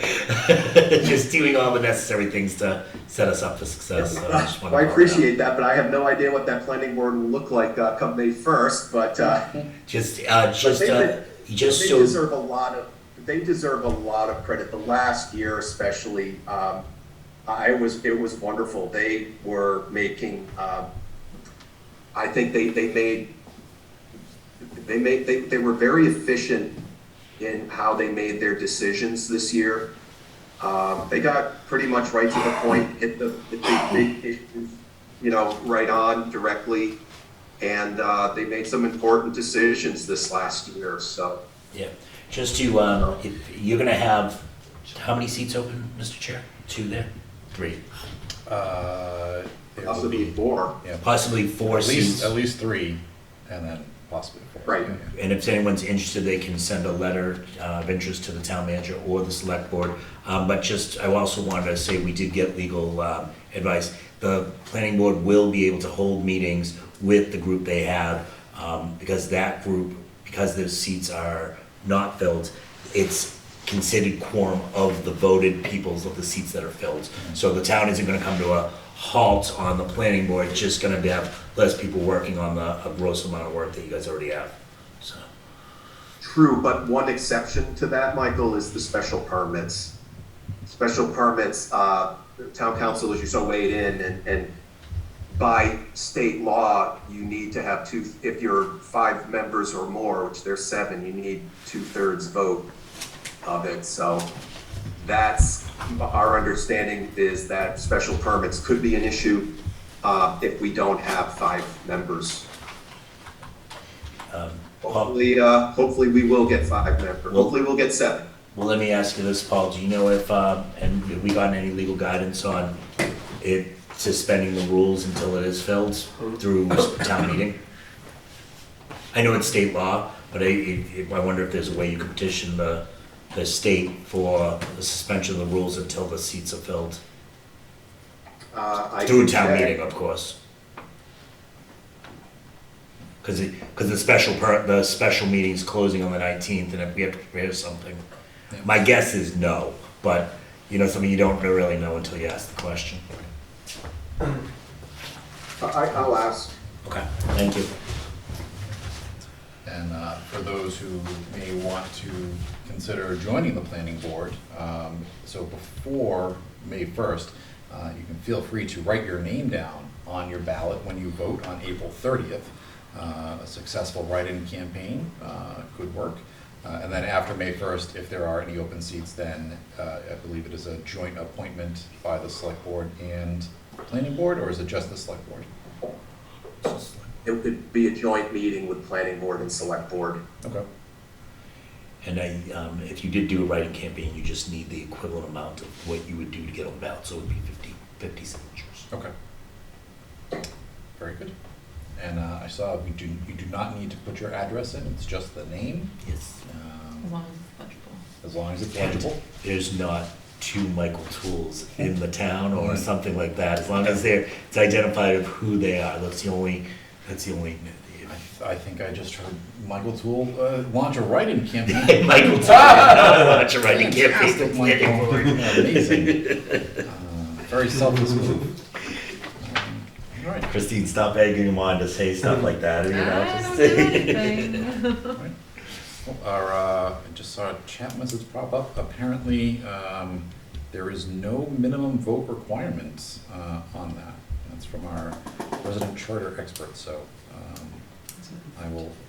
there's a minimum required for primaries. So it must be a state election. Thank you very much, Laura Parker. All right. Any other questions for Paul?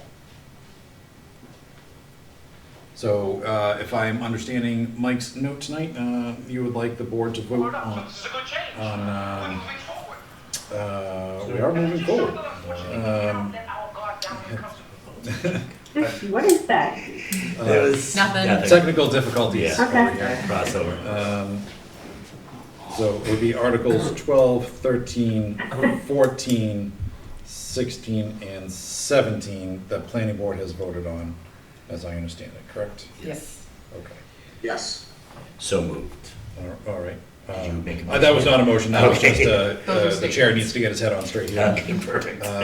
Okay, so, let's go one by one. I don't want to make any assumptions here. So for those keeping track at home, 12, 13, 14, and 17 were voted affirmatively by planning board, 16 did not. That was the one they voted 0-6 on. So, Chair would entertain a motion to support Article 12, the zoning amendment. I'm sorry, Jack, can you, just because the article numbers changed, can you just provide some context to what it is for the vote? I was just about to. I'm sorry. That's all right. So as shown on our town meeting sheet, Article 12, zoning amendment, section 175, 6.2, table of dimensional requirements. So moved. Second. Meg? Yes. Renee? Yes. Christine? Yes. Michael? Aye. I too am a yes. Next up is Chair would entertain a motion to support Article 13, showing as zoning amendment, Chapter 175, Article 2, definitions, Section 175-4.4, commercial uses, and Section 175-4.5, industrial uses. So moved. Second. All right, Meg, Yes. Renee, That's not the one up on screen, is it? It is. Scroll down, the 4.4 too. Okay, so It's there, it's Yeah, Article 2.2, Okay. 4.4, Yeah. yeah. It's just too long Okay, for the. yep, yes. okay, Christine, Yes. Michael, Aye. two am a yes. Next up, entertain a motion to support Article 4, zoning amendment, Section 175-19.3, applicability. Oh, so moved, sorry. Second. Meg? Wait, sorry, which one is this? I can't, is it 16, which is up? Yeah, I'm also confused. 14. Sorry. No, you're good. 14, sorry. I skipped over it, hold on. This was one supported by the planning board, correct? Yes, it was. And submitted by them, okay. Then yes. Okay. I know the one I don't support. I'll make a point of calling that one out. I think we all know it too, Meg. Yeah, I know. It might be where I live. Are we sure there's a 14? Yeah, that's. Okay, okay, it's okay, I'll find it. All right. Renee? Yes, Jack. Okay, sorry, Yes. thank you. Christine? Yes. Michael? Aye. I too am a yes. I apologize, the hamster fell off the wheel there for a moment. Next up is Article 16. As a reminder, this is the one that the planning board voted not to support, or did not vote to support. Chair would entertain a motion to support the petition article to amend Norton zoning bylaw, Article 3, zoning map and districts in the town of Norton zoning map by changing assessors map, map 9, lot 223 from R60 zoning district to village commercial zoning district. So, Mr. So, Chairman. yeah, we always- Yes. Point of I inquiry. will, thank you. So the, I don't know if it's a tradition or the requirement is that motions are always made in the affirmative, and then a vote, a no vote would end it. So we don't make a motion against something. Yes. It's because we're always so positive, kindness and positivity. Yes. So moved. Second. Okay, we have a motion and a second. Meg? No. Renee? No. Christine? Abstain. Okay. Michael? No. I am a no. So that is a 4 to no. Excellent. Last up on Paul's list, Chair would entertain a motion to support Article 17, petition to amend Norton zoning bylaw, Article 3, zoning map and districts in the town of Norton zoning map by changing assessors map 17, parcel 36 from the industrial zoning district. Wait a minute. Hold on. I think I've Yes, no, I did this right, sorry. Assessors map 17, parcel 36, from the industrial zoning district to the village commercial zoning district. And the assessors passed, and the planning board did so. Yeah, this was Yes, the yes. unanimous recommendation. Yes. So moved. Second for discussion. Okay. Take it away, Renee. I just want to clarify, this is the Rita Barton property Yes, it is. Yes. Yeah. on Elm Street? Okay. Yep. Oh, I see it says Elm Street, the second paragraph, sorry. I went across. That stumped Jack for a second too. Yeah, I was reading it and like, did I just make a mistake? Yeah. But no, it was good. Okay, so we have a Second. motion and a second. Meg, Yes. Renee, Yes. Christine, Abstain. Michael? Aye. I am a yes, so that one goes forward. All right, Paul, I think that takes all the stuff off of your list, unless there's anything else you want to talk about? No, just the picture of me on the big screen. Thanks, Michael. You know, I may print that out in one of those big heads, Paul, and kind of bring it into your office. That would be amazing. We can put that on the sign for the new town hall. Anyway, I'm in. but no, thank you very much, and you know, we'll be moving this forward to the Finance Committee in, I think, next week, and then off to the town meeting. Delightful. Great, thank you. Thanks, All Paul. right, bye. Hey, Paul, Yeah. Jack, and Paul, so we voted the articles, but do we have a special vote as well for something, or is that already done? A special vote? Yeah, don't we have like a process, this might be in the beginning, like a process to move it to planning board? Oh, we did that at one of our previous meetings where we Okay. That's done. delegated Yeah. our hands. Okay, I just wanted to make sure before you went away. I thought it maybe, but You're good, we're good. Yep. We're good. great, thank you so much, Paul. Right. Everyone, bye. All right. Night. Bye, Paul. Good night. Good night, Paul. Okey dokey. Are we up for reviewing the process for available liquor licenses this evening? I look to my friends on the EDC. Ooh, we are not, Okay, Jack. all right. I like the ooh. Ooh, Yes. yeah. She's like, I liked it. Yep, well, next one is my turn to ooh, but we'll get there. So are we good with holding off on this for, Yeah. until next meeting? Yes, please. yes. Okay, excellent. And my ooh is the update on select board submissions for a town report, cover photo, dedication, and the annual report. Jen, I know I said you would have it yesterday, and I know I said you would have it by New Year's and probably Halloween, but I really do promise this time I'll get it to you tomorrow. And I did bring this, and I have a tripod, and we could put the two selectmen on there, and us sit right there. That sounds perfect. And take a And then we photo. get it done. That works. That All sound right. good, ladies? What are we doing? Michael brought a camera, a fancy camera, and you two are gonna be on the big screen, like, we're in front of us. And then we're gonna sit on a little table, not on the table, we're gonna sit behind a little table in front of you, so we'll have the 3 in front in person and then the 2 on Zoom. Which will be kind of a COVID in-person Very- / hybrid Yeah. meeting, kind of. Why don't, Because we're not getting it done. Why don't we? Because we haven't been getting it done. If nothing, we can try for something else, but if Yes. Yeah. everything else fails, we'll have. This is the backup. That's, I think Okay. that's fair. Renee, honestly, you could just leave your picture there too, because that's perfect. Like, oh, I was planning. What would be great? Yes, though- there we go. But what would be great if we said both in person on that? We could still yeah, agree on but it's okay. All right. Okey dokey. I told you I can get someone to come down and do a quick picture too, if we ever wanna do that, so. We'll work on that next. Yeah, there is Yeah. somebody in town that volunteers their time. Jen would remember his name. Yeah. Mike Toole is on it. So we're done with the articles, right? Yep. So we weren't gonna do the DPW, Oh, right? I apologize. Sorry, I thought we were done with that because it's on the cheat sheet. Can If you would like to discuss that, we can. Can we jump just back up fly, to- can we just fly through it and then, because there's a lot to read here and we don't fly- have to vote? We don't fly through anything. I'm so sorry. we Excellent, excellent point, Christine, but let's try and, I'll present it because this is the first time I think some of you have seen it. I just walk you through it, and then we don't have to vote on it right now.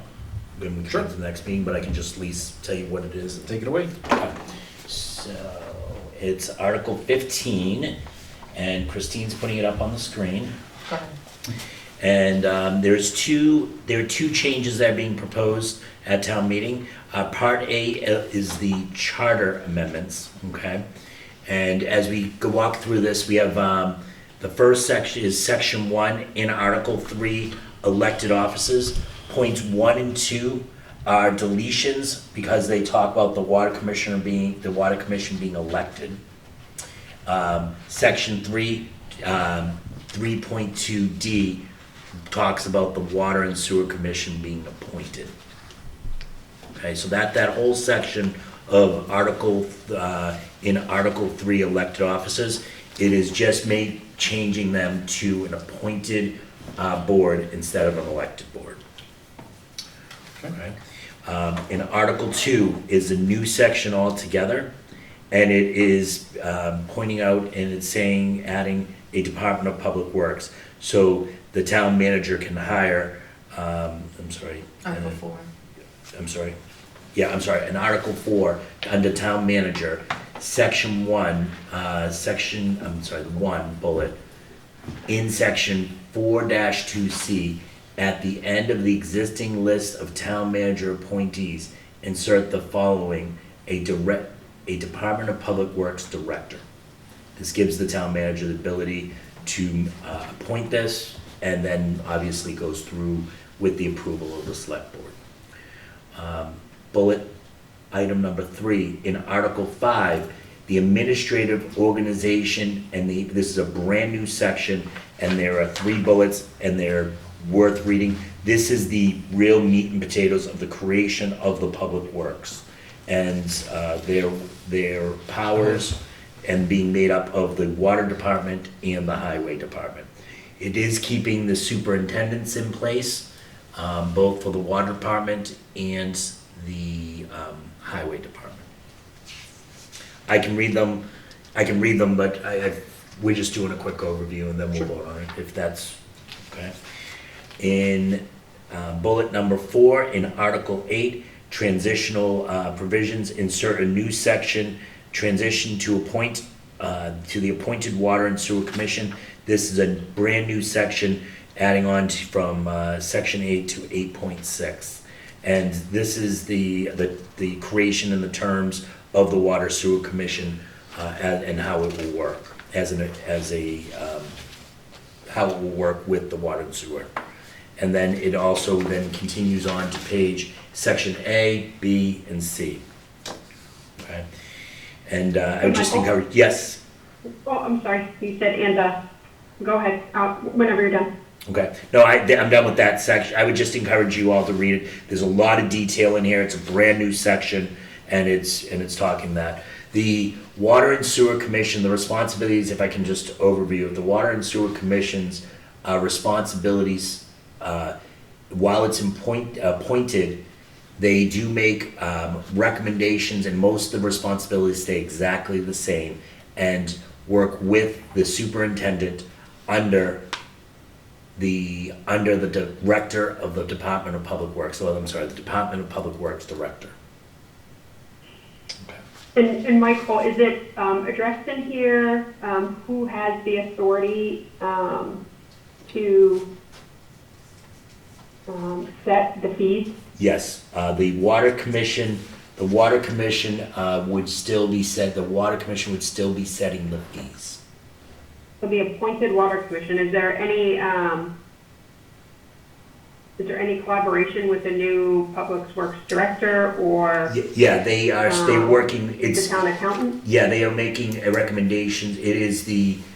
They're setting the fees through the director of the superintendent and the director of public works. Are they setting the fees or are they providing a recommendation for the director to set the fees? And if you're not sure, that's fine. Let me, if I can get back to you on that meeting, Sure. the next meeting on that one.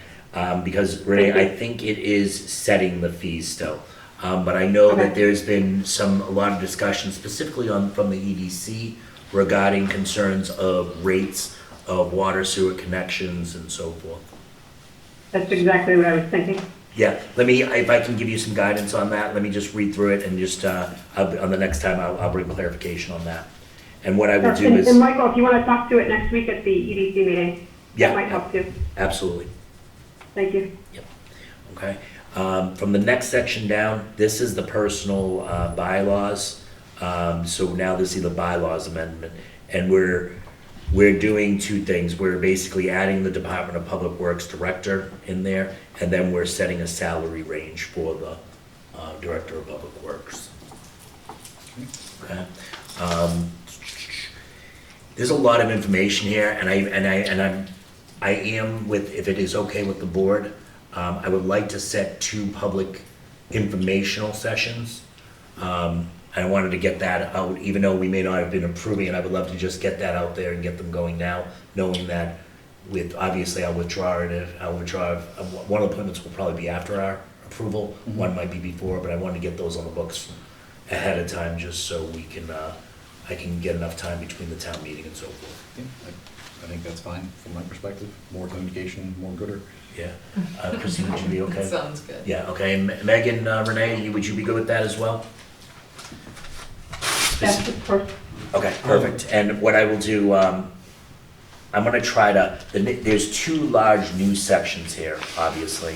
I'm gonna try to, what I will do is, obviously you can read them.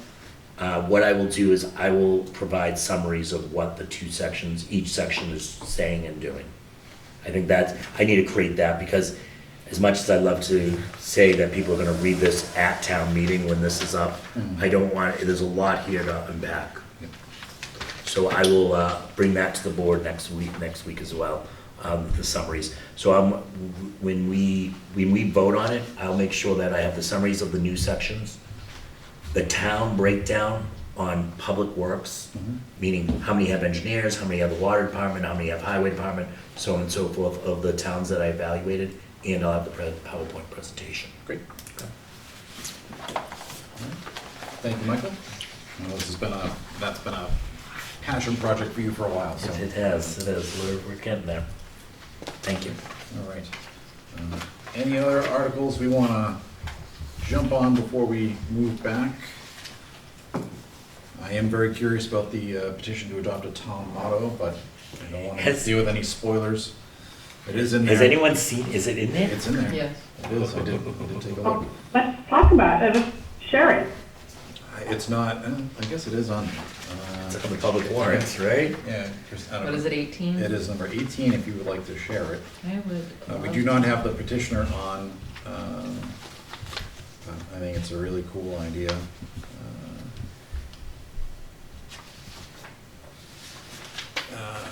Let's see, the petition, yeah, there it is. To see if the town of Norton will adopt one of the following 2 phrases as its town motto: acumen acutum, which stands for sharp point, talent, or intellect, or acumina praecuta, point, talent, or intellect sharpened to a fine point. As you can tell, I aced all of my Latin I was classes. going to say it's. So. Thank you, Jack. Yeah, so more to come on that. I think we'd like to extend an opportunity for Daniel Pearson, who's a petitioner, to come in and share his thoughts on that, so. On that, are we inviting the other people who are doing citizens petitions to come? Yep. Thank Yep, you. we do tend to do that. Okay. Just like we had Paul on to talk some of the other zoning things. Got it. All right. The Latin is escaping me, Jack. It was only 2 years and it's all going out the window. Yep. Okie dokie. I'll put that aside and find my agenda again. Let's see, we punted on liquor licenses, we oopsed on the town report, which brings us to the Arpa update and my cheat sheet again. If I do not get a paper cut this evening, I am gonna be thrilled. So there's been a lot of discussion lately about the Arpa funds and eligibility and some of the potential opportunities that we can use these funds for. The town manager and superintendent met last Thursday to talk about any needs that the school may have. We do have a list in our packets allegedly, but Dr. Byetta did indicate that they would be changing, so I think we perhaps just hold off on this until they can both be here to speak to that. Again, I believe did we ever land on a decision if the select board authorizes that spending or if it's within the town manager's purview? I feel like we didn't. I don't think we did. We never had the discussion. I thought he said it. I know I think we talked about it, and it was, I think we were trying to understand there's, $5+ million there. Who ultimately controls the purse strings for that? I know it doesn't go into the general budget. No, it's a grant, so I would imagine the select board has to accept the grant. Yeah. And would we, right? I mean, Renee, am I wrong about that? We would accept it, and then we would vote to the spend. Yeah, to allocate, or we would provide authority to Mike do that on behalf of the town, I think. But, I remember him at one point in the meeting saying, it's based upon the board's approval. And it was, I think, when Chief Simmons was talking. Okay. I didn't think we went into it in great detail, but I remember him making a comment that stuck with me. Okay. I know we did have to do that for the Bristol County portion of those funds. We had to vote to accept it, and then we voted for the two water sewer projects. Maybe that's what I'm thinking of then. Yeah, but I don't recall some of the other, the town-based ARPA funds, I don't recall those ever coming before us, either in whole or part for that. So that presentation we saw, if I'm not mistaken, there were things that were spent on it that were committed, but that was a very small number. Absolutely. That was about 100, I want to say it was about 100,000 if that. Yeah. Yeah. The other ones were being proposed, but it was presented in a manner of, they were already decided upon, but they were not decided upon yet. Yeah, they have not been committed, so, for me, that's still an open question, whether it's something that is required or the board would like to request the accountability for. I think for funds like this, having us be the ones ultimately accountable for how taxpayer funds get spent by the community. Doesn't seem unreasonable to me. I think we just just request the town manager that we would like that. Yeah. I think one of the things that I would like to see on that PowerPoint that we saw, that very bright blue PowerPoint, was this year the town has gotten a gross amount of grants from COVID relief to the schools to so and so. I want to see it really on that much, because when I add up the schools portions, which the town wasn't eligible, was 2.5. But I need to get some understanding, like, was that a real number? Was that not? Someone could tell you the schools got it, but did they really get it? Was it really, what was it for? So on and so forth. So I would love to see that kind of tied into the Arpa presentation as well. That's good. All right. I will let Mike know that we'd like to continue that discussion. Yes. Okey-dokey. Anything else on ARPA? Hearing nothing. We've already dealt with the town manager's report with Chief Simmons and Captain Wilson. Select board report and mail around the horn. Mike, I know you said you had something. Yeah, I do. Yesterday, with the town manager, and we had gotten some complaints regarding whole market foods. It's kind of been one of those things that have been just every 6 months seems to reappear. There's a new operations manager over there, and we've addressed we've fixed some of the problems. I think the speeding of trucks isn't as prominent as it was. The using South Worcester isn't as, they're not taking the wrong turn anymore as much, but there's still idling trucks. There's some lighting on the building that was some concerns. So we did meet with them. One of the recommendations that came out of there was that, and one of the residents asked about it, and it was kind of even a bigger idea, that the select board maybe consider or create a committee to work with them, with the town, the neighbors, and that's to try to resolve it, possibly putting up buffer wall between Home Market Foods and this. But something came up, and one of the residents said, there really should be a traffic committee to reevaluate just traffic, even if it's a once-a-year meeting, just to address some of the traffic concerns. And I said, I kind of backed away from that because I wanted to bring it back to the board and so forth. So, but that's overall, it looks like I'm going to work with the town manager to make sure that committee gets established so we can try to land the plane on some of the issues still over at Home Market Foods. Any questions about the meeting or so forth? And it was only they reached out to the town manager for this and reached out to me and the town manager. That's why it wasn't kind of like, oh, me kind of this. I figured I'd just go. Yeah, you've been involved with the residents there for quite a while. So. Excellent. Anything else? Seeing nothing, we'll jump to warrants. So I have approved payroll warrant PR 22-21 for the week ended April 2, 2022. Warrant dated April 7, 2022, in the amount of $1,501,940.36. Invoice warrant AP 22-41 dated April 7, 2022, in the amount of $358,048.19. And invoice warrant AP 22-42 dated April 14, 2022, in the amount of $201,105.17. Our next regularly scheduled meeting after this week's doubleheader will be April 27th. So mark your calendars for that. And is there any other business that come before the board this evening before we move to our executive session? Jack, we just have the performance stuff that we have to go through. Son of a gun, I thought we were doing good, Renee. I was like, wow, we're getting out here early. Jeez. All right, someone, Mike's not here and all the rails fall off. You punted it and all of a sudden. Okay, so let's bring it back to that. Thank you, Renee.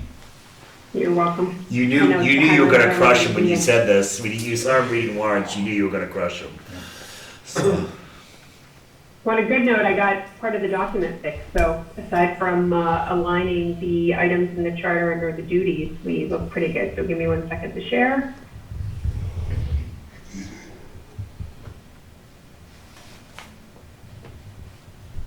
I can even go on video. Whoa. Okay. I know, how big am I? You didn't talk about it. You're gonna look great for the photo. There we go. Okay, let me share my screen here. I will say that sadly it's after 9 now, so our chances of having a pint at Bog Iron are Dunskies for the night. So womp womp. I'm surprised that you thought we'd get there. I didn't think they closed this early. Okay, can you see my screen? Yes. Okay, so just a quick review. This beginning portion, is it too big or too small for anyone? It's fine for us, but this TV is bigger than most things. So my head's like, or was like a big ball? Now you're tiny, but you were once very large. It's still not as big as balls. Is that a fat joke, Jeff? It was not. It was not. I know. Okay. So this beginning section is essentially the same as we had last year. It just talks about the purpose of the evaluation. It also lists, and we'll kind of go through the process later on, but that the performance evaluations are considered when making compensation and employment decisions. The procedure and timeline, so I updated these dates to reflect that this review period is from March 1st of 2021 to March 31st of this year. If Mike so chooses, he can submit to the board via email a self-evaluation. I should probably put self-evaluation or comments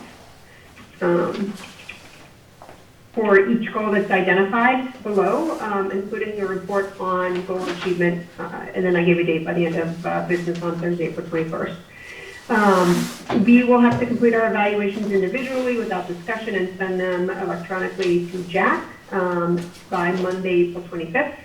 And then he will develop the aggregated evaluation report, distribute it to us Here's where we have to decide things in the yellow or decision. So we listed this before. We did a separate meeting, if you remember. It was a meeting, and it is in here that we won't record, and it's specifically for the town manager performance. We don't take any comments, and there's no public speaking in the meeting, but in accordance to OML, we still have access to the meeting. So we have our normally scheduled meeting on the 27th. I don't know if we want to do this at the tail end of the meeting, if we can keep the agenda somewhat light, or just schedule a separate meeting for the 28th.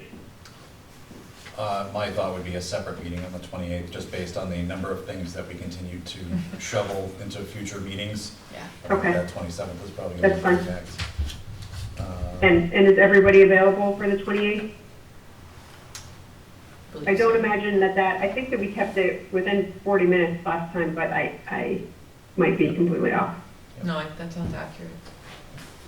Okay. And if you want to update that to 2022. Oh, yes, I do, thank you. You put a comment in there too. Want to pause for one moment? We had a resident pop in. We're just going through our last agenda item. If there was something in particular that you were concerned or wanted to hear about, happy to catch you up. So where are you when you say the last? So we just circled back to the town manager annual review process. Okay. That is one of the longer ones that we were going to. So I missed any discussion on town meeting warrants? Yes. Okay. So, yes, I would have had say something about that if I could have been here. I do have something that I would like to say to the board, if I may. Sure, I can recap for you what we did discuss That would at the be town nice. meeting. We went through the zoning articles only tonight. The 3 changes to some of the bylaws in there, and then the 2 petition articles. The 3 articles that were put forward by the planning board, we voted along with the planning board in support for the rezoning of the lot nearest to the Reservoir Street. We aligned with the planning board and did not vote to support that. And then for Reed and Barton, Article 17, we did vote to support that, as did the planning board. Okay, thank you. And for the record, Cheryl Ann Senior, 169 Reservoir Street, former planning board member, former board of assessors member. And I appreciate your support of the planning board.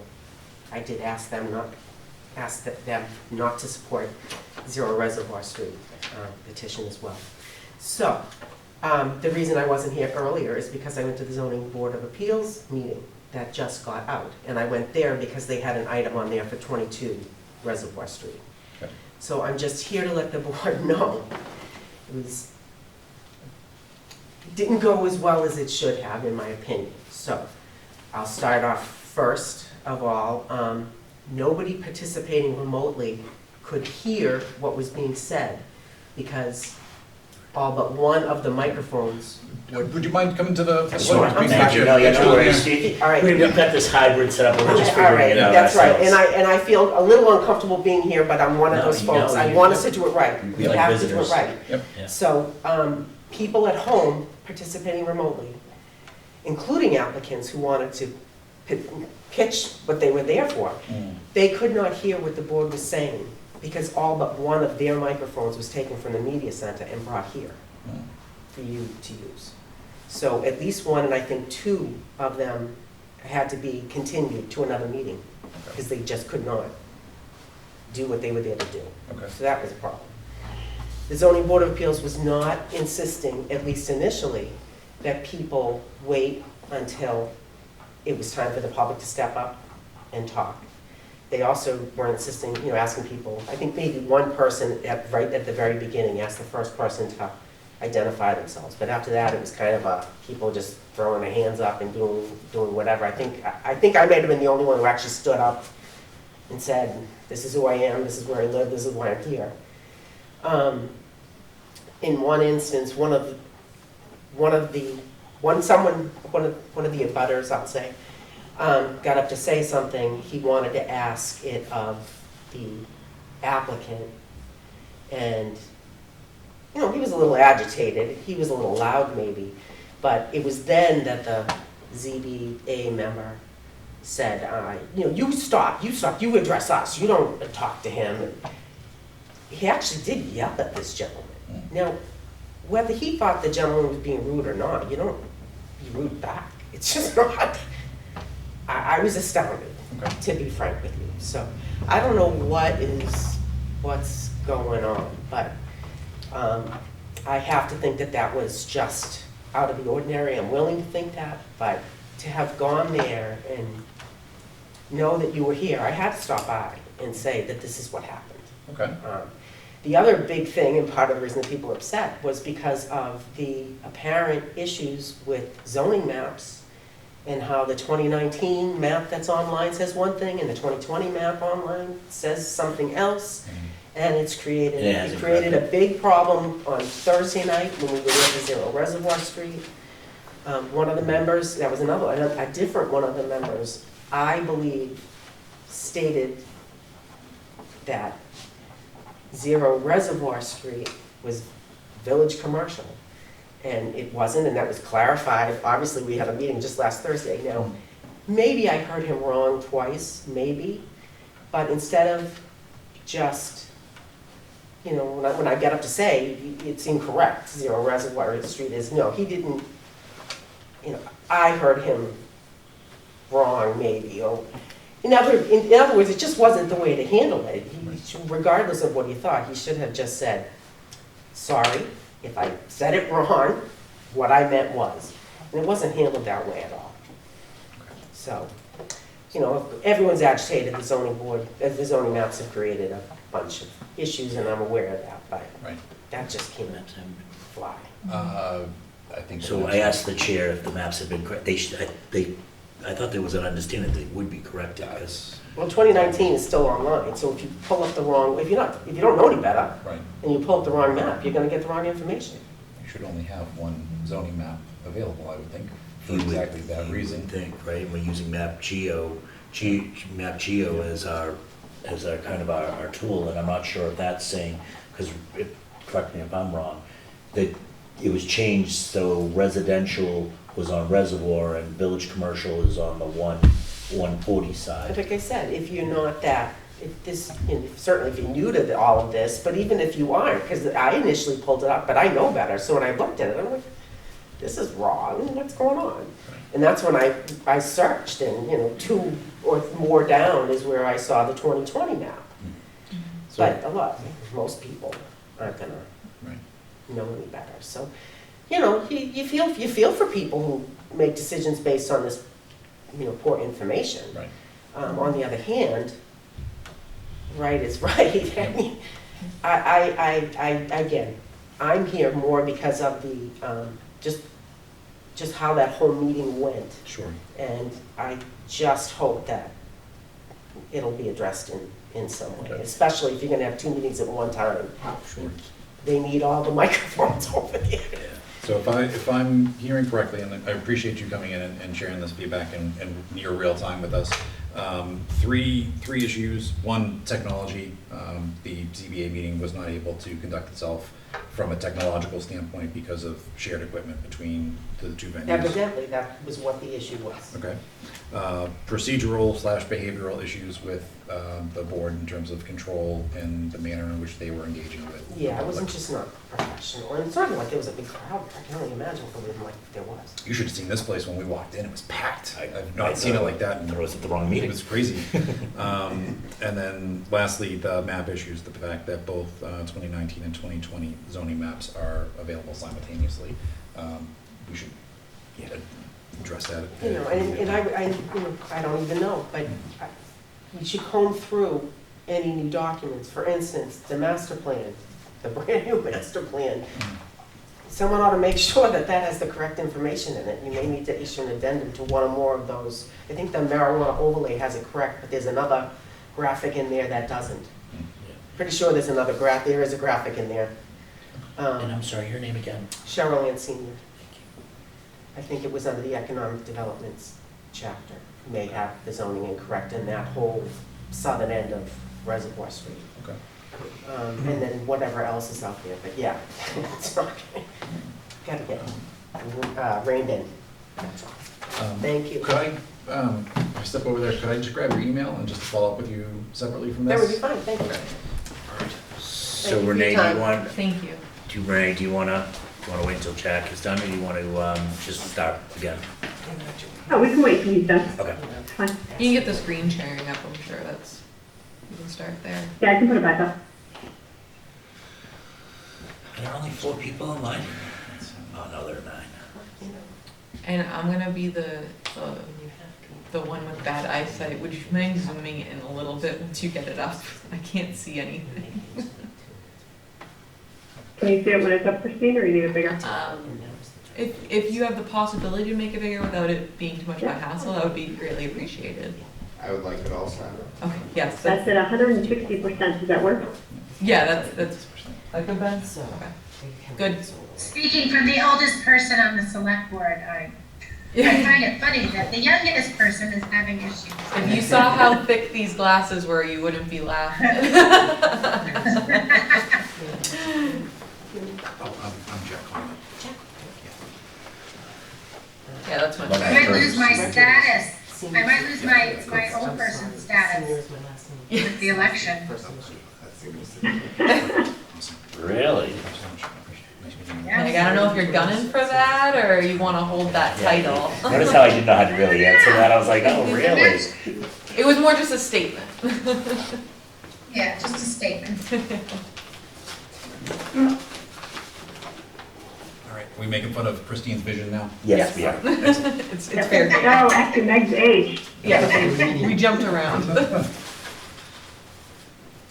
Okay, so, let's see, we were back on, when we have to get our reviews back to Jack, and then, the delivery of it, so if you guys remember from last time, right, because it's a, combination or an aggregation of the entire board, it's delivered during the select board open meeting, to the board and to Mike at the same time. If Jack wants to distribute it prior to that, then there are specific requirements that have to be followed in respect to posting it on the town website and having copies in the clerk's office. This just talks about the fact that we have to do this in accordance with the open meeting law, and then just that we are going to review and discuss the aggregate evaluation. Just again, to remind the board members that if you you're definitely encouraged to provide your input to the town manager, but if you have a direct reference to your individual evaluation, that results in that evaluation to come in the public record and referenced in the meeting minutes, so just so you're aware. And then following that meeting, we will convene an executive session to talk about the performance evaluation in respect to compensation in accordance with Section 3 of the contract. So the contract is specific, if you guys remember, and I can bring it up if you want, or I can just read from it. But it does outline in Section 3 the salary after June 30th, 2022.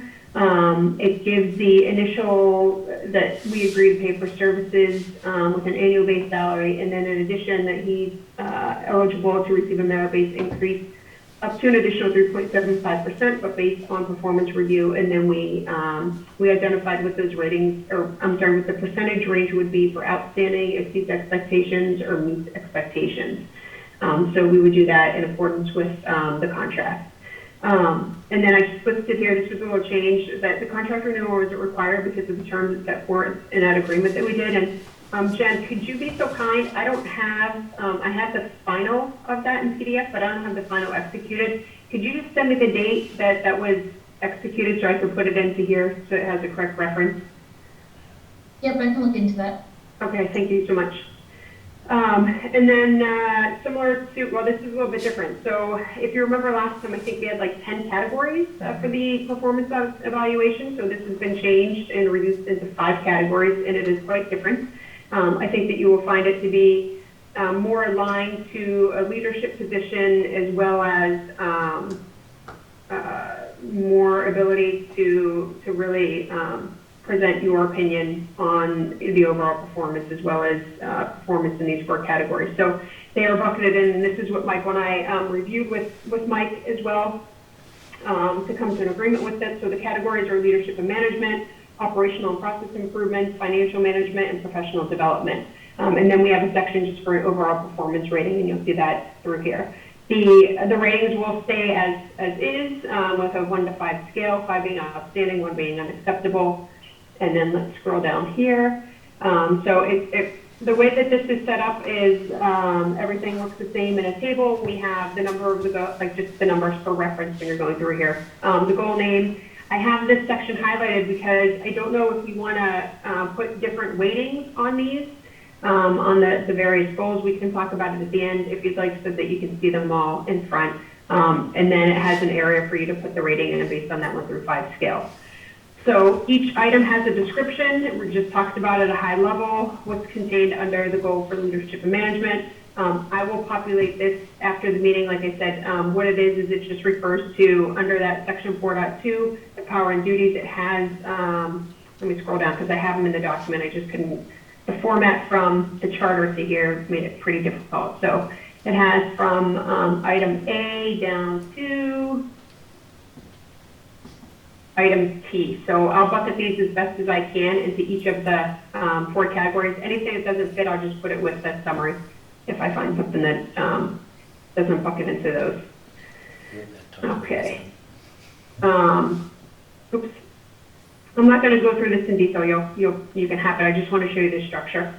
And then we have the tasks. So the tasks are a compilation of, Michael sent out a note to say, send any items that you wanted. So we have that. Also discussion with Mike on the tasks that he had provided to us, and then some that, that came up during discussion as well. And then based on the last performance review, we took the section that talked about, hold on, because I have it. Let me just look to see what it was called.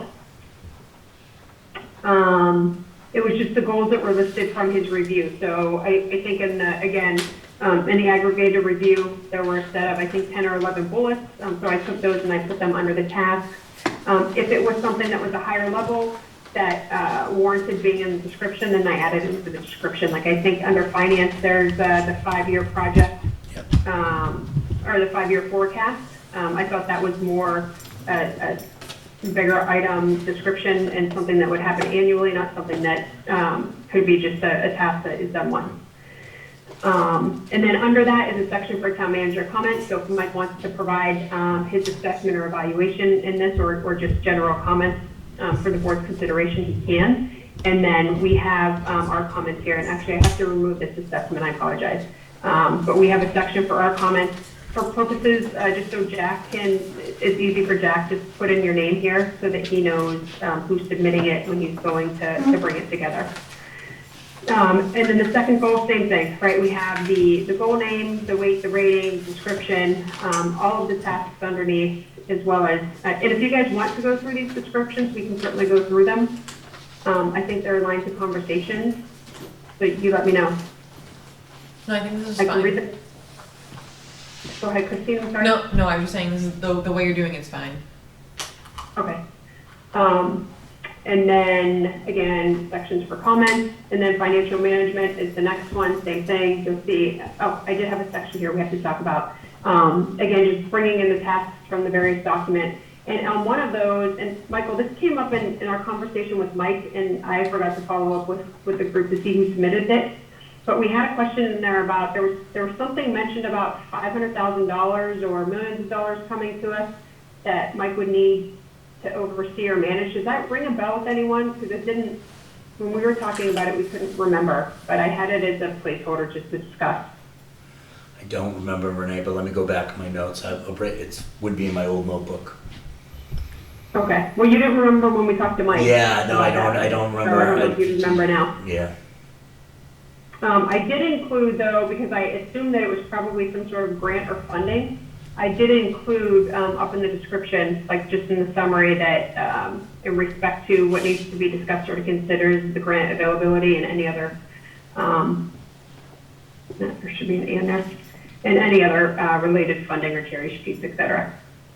So I did include that in the overall financial management goal. Okay, and then professional development, so similar to this, I just outlined, I put some items here. They've come up in different meetings, just from the perspective of the description, and then I took all the tasks that we had identified from his last review, and then the ones that were submitted separately. So I think we're in a good position to have everything in one place.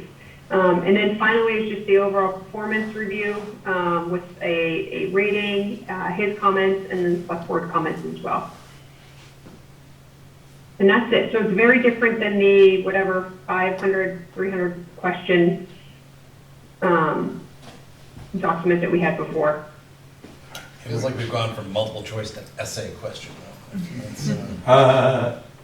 It's, It is somewhat essay, but I would say, focus on brevity and importance, right? We don't need paragraphs. No, I think this is great, and I think it's a much more beneficial document for both us and Mike. Yeah. Renee, will you scroll down a little bit to the measure, the categories? Just overall, I mean, is there a sense on, should these be weighted differently? Should we take that offline and just kind of think about it, let you kind of send back emails? Because I do think that Well, we can't, I mean, we should probably decide now, because we don't really have the luxury of time to take it offline. Yeah, I mean, leadership and management is definitely heavy for me, versus professional development. I mean, don't get me wrong, they're all important, but No? I would definitely lean more towards leadership and management and operational, and I would probably put number These three, right? Yeah, I would agree with that. yeah, And then overall is sort of a summary there, right? yeah, so. Yeah, that one wouldn't be rated. This is like the company compiled rating, or For me, calculated 1 and rating. 3 are the most important. I'm sorry? 1 and 3 is probably, for me, the most important. So we could do, I mean, I'll just throw this out there, 30, 60, 90, and we can do all these 30%, and professional development is 10%. Well, that was my first thought as Okay, well. I might be okay, I would be good with that. Meg, Christine? That's fine. I'd even lessen operational process improvements. I'd probably even lessen that down and put more leadership and management, leadership and management higher. You want to read the descriptions first? Because operational process improvements, I feel like Yeah, it's a let me big let me bucket. read the description, I'll get back to you immediately on that. Let's But do as it right general now. rule, it is general, okay, hold on, yeah. So this is leadership and management.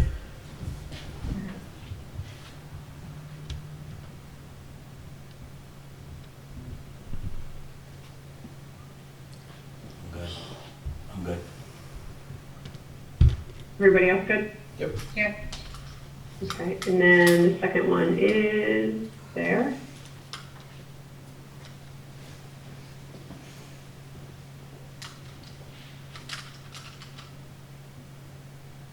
You might get to test it, maybe a little bit bigger. That's fine, I think 30, 10 is fine. I think this is an annual process that can be adjusted to reflect the priorities of the board that year. So yeah, I agree. I'm not even reading this, I'm not even reading this, and I'm putting 30 on it. I'm sorry, Michael? What'd you say, Michael? I said, I'm not even reading, I haven't even read it, but I'm putting 30 on it. That's just from the title, but I'll read it. Hold on a second.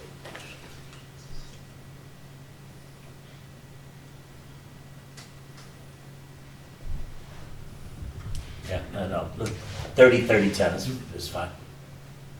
So is this, Okay, because I was actually thinking, like, given the state of our finances, right, and really what we see over the next, or what we're expecting over the next 5 years, maybe we do give this a higher rating. Weighting, not rating, weighting. 30, 20, 40, 10? Final answer. What is that? You said it awfully fast. I know. 30% leadership, 20% operational and process improvements, 40 financial, 10 professional. You know, I'd